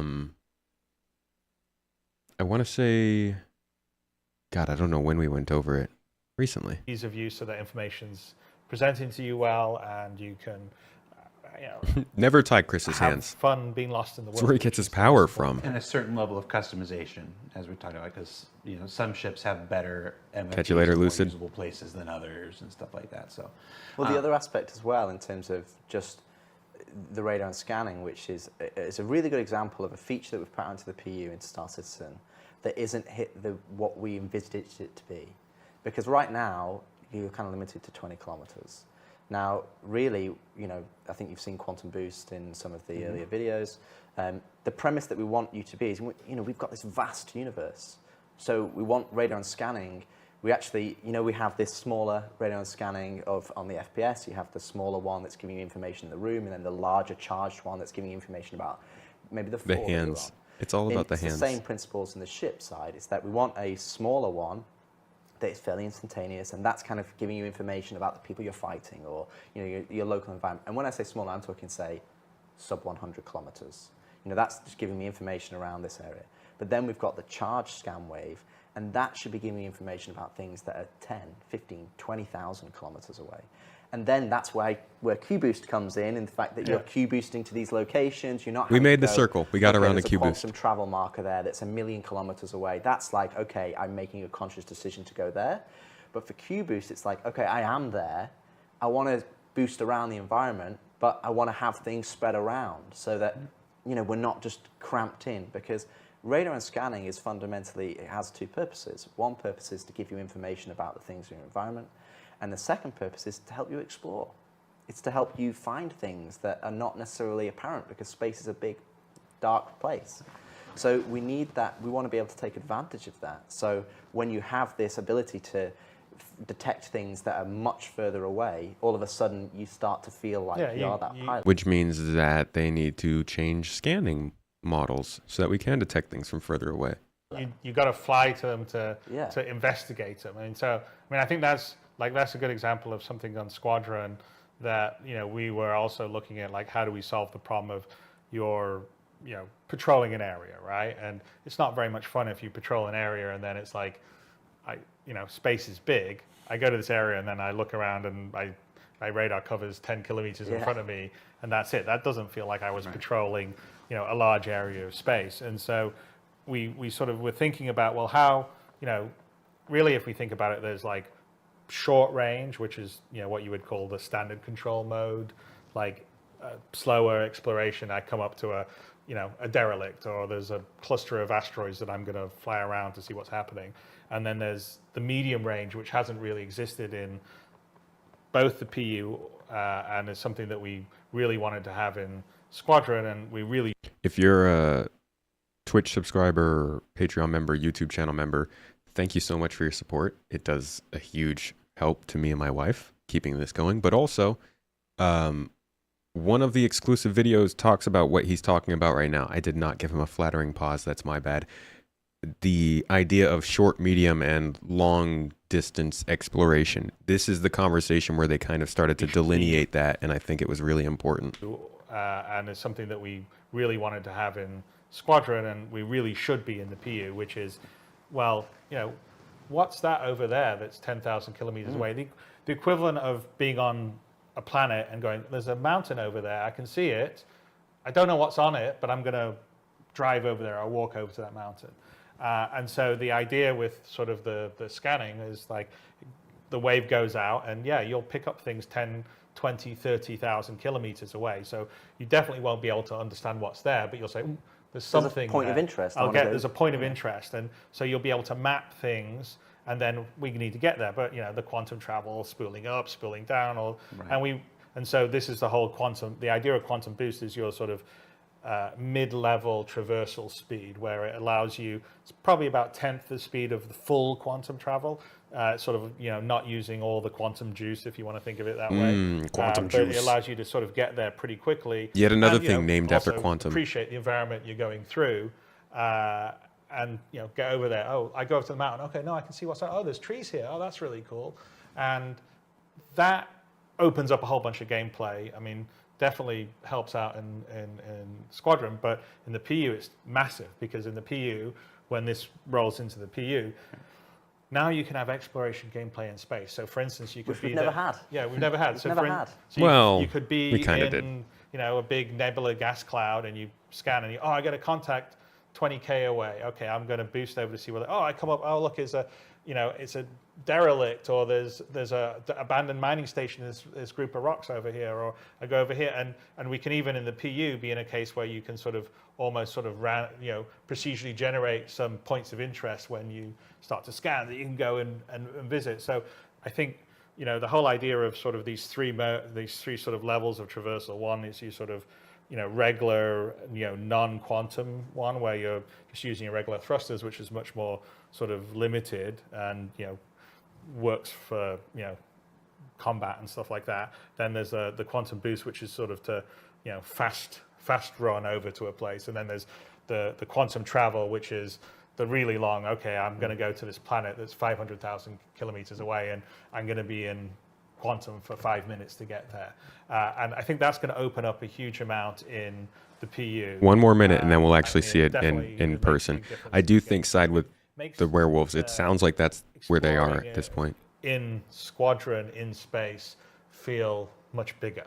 Because that was the thing we were trying to follow. And I think it's a problem in the PU right now, is when you're in space, it's sort of like, you know, most of it is it's point to point. It's empty for you, right? It's like you spend your time around the space stations, or you know, some asteroids here around the planet. But we want to open it up a bit more and have that idea of, I I can detect something, I want to investigate it. So the whole sort of exploration, investigative gameplay that can happen in space now because of these different modes of travel and the scanning is going to be a huge deal.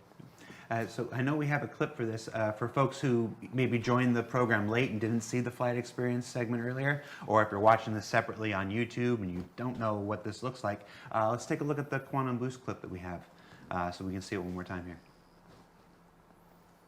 So just to call out, that's going to be the old HUD.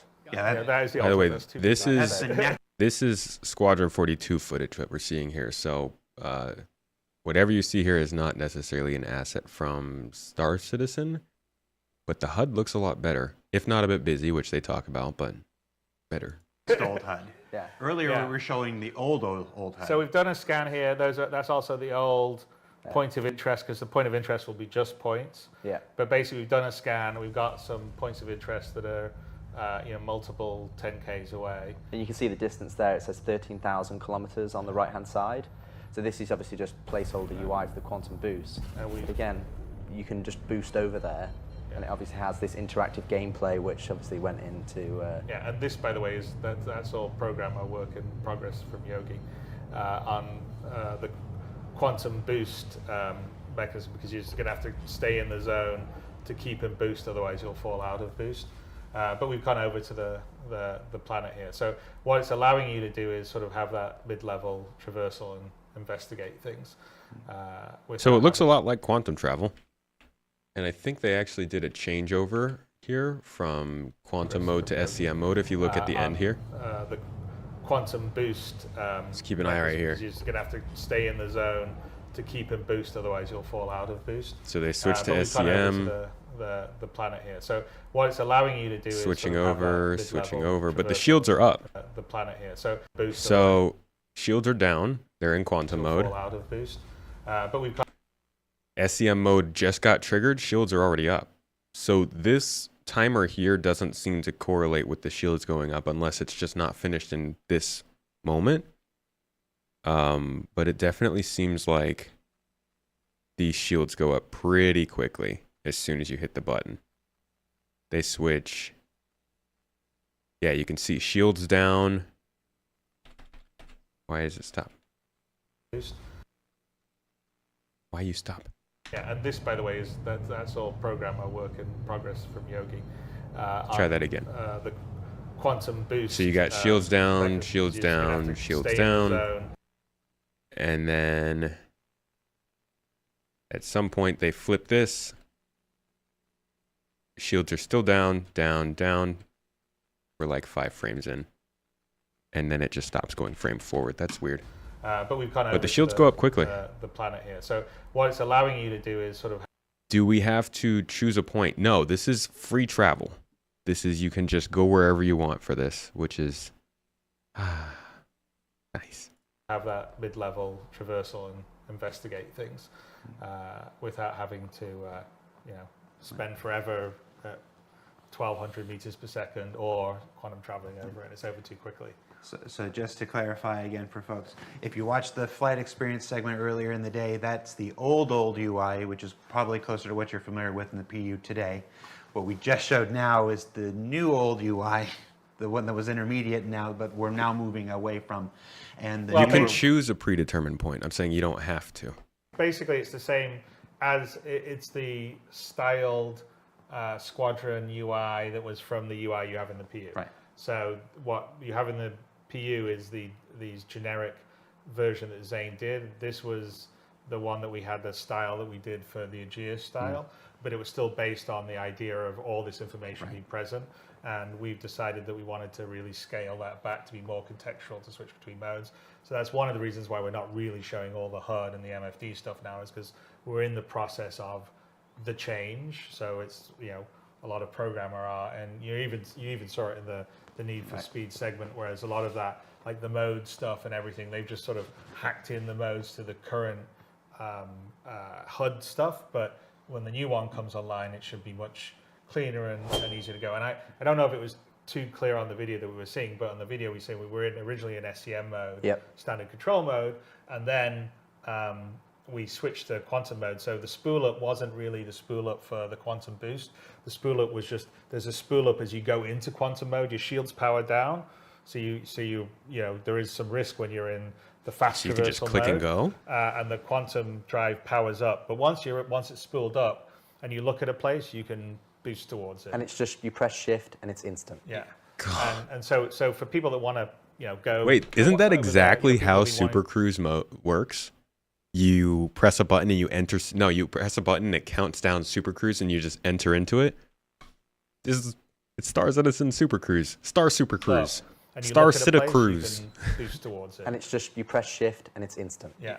And so for people that want to, you know, go, oh, what's that over there? You know, people have been wanting to. I just want to like free quantum, right? You know, There it is. Those are the words. there's people who want to do that for quite a while. It's like getting on your basically is what horse. Quantum boost is. You know. Second star to the right. Breathe it in, folks. Free quantum. Straight on till morning. Free quantum juice, everybody. Okay, so that is our look into quantum boost. Actually, I think there might be one more video they show with it, if I'm not mistaken. No, I guess that was it. Okay, so that was quantum boost. Now I will show you the other side of this possible quantum update that I've been following.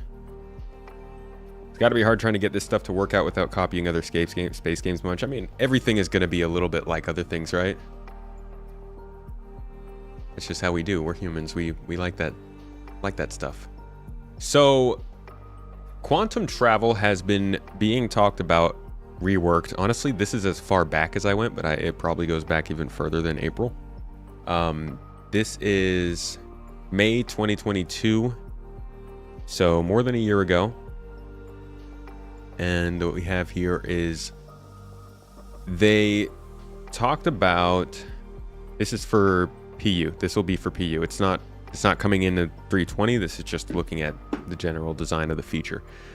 But what we were seeing at May of last year was an update to AI that read, AI tech worked on a spaceship functionalities, including several improvements to quantum travel and quantum boost. Now ships can accelerate while spooling before the actual jump.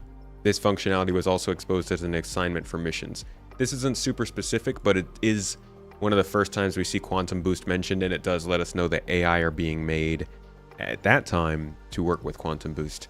We go further down the monthly report, and the features team, this would be what we're actually doing, is saying, outside of release support, great progress was made on quantum travel boost, primarily making it feel right as ships accelerate and attempt to maintain heading. This feature also supports points of interest, allowing pilots to fly towards highlighted destinations. This is what we just saw in those videos, just kind of confirming that the feature team themselves was working on this all the way back in May of 2022. So a big initiative. And then this is where we're going to see most of our updates. VFX Concept Art began working on the quantum travel rework. This included storyboarding the gameplay requirements at the different stages of the process, such as spooling, entering, and exiting. They're currently investigating how it could look in engine. So, again, an entire visual feature and AI rework to how quantum travel is going to work. That was May 2022. Next step forward is July of 2022. I think I might have skipped June for whatever reason. We just discriminate June sometimes. No, we love June. June is actually really nice because it's not super hot. I appreciate that. But I don't think there was any updates in June. So to July, again, the VFX team, I believe, was the one mentioned here.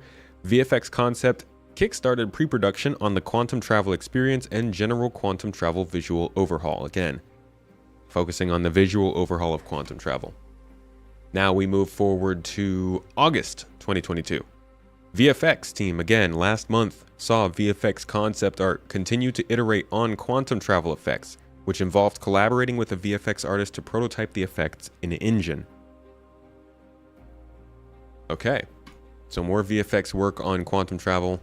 Moving forward to September 2022, last month saw the continued prototyping of the quantum travel VFX rework with a focus on refractive elements to emphasize the forming of the hull hugging bubble while a ship's drive spools up. So they're starting to get really into the VFX even before you enter quantum travel, of just kind of ramping up, I guess, kind of building that tension of you're entering quantum travel. It's really cool. Look at the VFX. Wow. Cool sounds and stuff.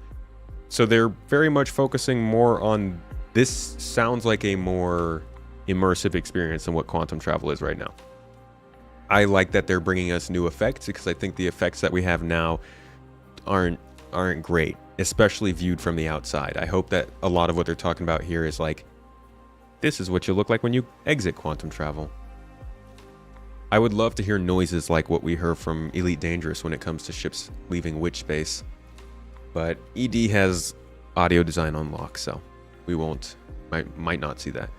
October 2022, next month forward, again, we're on the features team on the vehicle side saying, work also began on the new version of quantum travel, which currently involves refactoring the current feature in preparation for rework. So they weren't even working on the actual feature at this time. They were working on the existing feature to prepare it for the rework.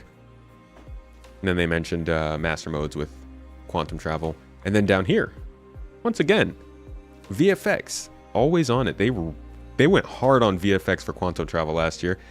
2 vehicles continued through the VFX production phase. Oh, never mind. This would be for just the current effects. Scrap that one. All right. Oh, I don't think those bars that we saw in the quantum boost stuff, I don't think that's even going to be there. They were saying that's debugging work. They'll come up with something better, I think. The VFX programming team's time was split between Fire, quantum travel, and tool work. For Fire, work began to decal shading to achieve glow, burn, and soot on objects within the scene. This is February of this year, by the way. Quantum travel now has support for quantum casting and redshift, along with various other code improvements. If you're wondering what redshift looks like, I think it's meant to be like a frequency Doppler effect almost. As light travels faster, I believe it turns more red. I should know this.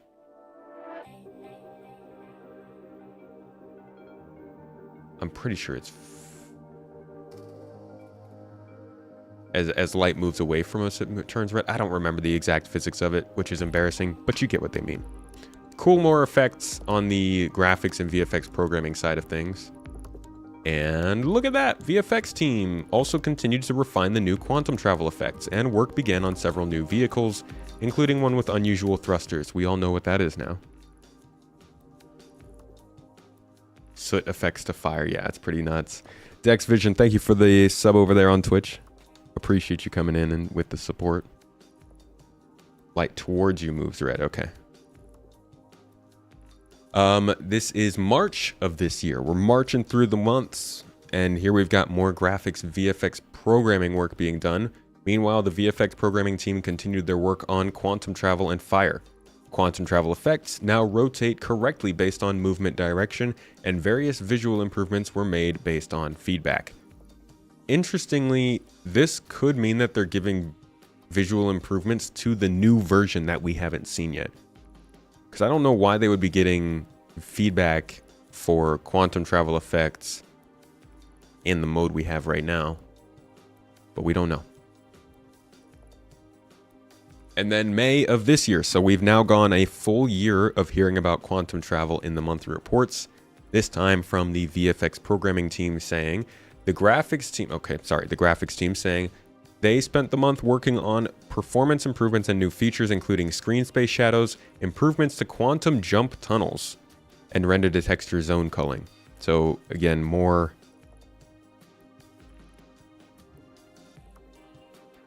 stuffs. Thank you. Moving away. Gotcha. And then we have the Planet Tech team finalizing quantum obstacle generation with generic shapes in asteroid fields. This, I feel, is their part of a rework to quantum travel that takes into account asteroid fields, space stations, planets, and other stuff that would be in your quantum path and actually dropping you out when you get there. This is really important because of a major feature that is going to kind of finish off the Stanton system in terms of like planetary features, known as the Air and Halo Belt, We all know about the Aaron Halo belt being a really massive asteroid belt that isn't that dense. I mean, it's dense in terms of our space, like real life, but in the game, it's not that dense. But it's meant to be a place that's impassable in between, I believe, Hurston and ArcCorp, or ArcCorp and Crusader. I can't remember which one. Massive gates owned by ArcCorp that clear a path through the asteroids that commercial traffic, big haulers, and spaceships are meant to use. And I'm sure they're going to either give us the ability to find other ways to navigate it or use those same pathways. And I believe part of the effort to do that is working on this quantum obstacle generation. So we'll keep an eye on that. I believe it shows up in the following monthly report, but this is May, and this was June of this year. So did we look at all the quantum mentions? Yeah. June of this year, they kind of talked about the same thing on the graphics team, actually the Planet Tech team. They said quantum obstacles for generic shapes were also physicalized and passed to the engine team for integration. So they worked on them in, what is this, May? Finalizing the quantum obstacle generation, and then they got it to the engine team, who will probably start putting it in the game. This could be another 4.0 thing, to be honest. A new quantum travel with generic shapes, with a star map where you can set your own beacons and fly to them, points of interest with quantum boost, master modes. All of that could be something that they're trying to drop with 4.0 at the same time. It's looking more and more likely. I don't know about the Aaron Halo belts. I think actually maybe the Aaron Halo belts were waiting more for a technology release like what we're seeing. Maybe art was mostly done. Either way, folks, that's about it. That is your look into quantum travel, into master modes, into how the flight model is changing in a pretty big way in Star Citizen.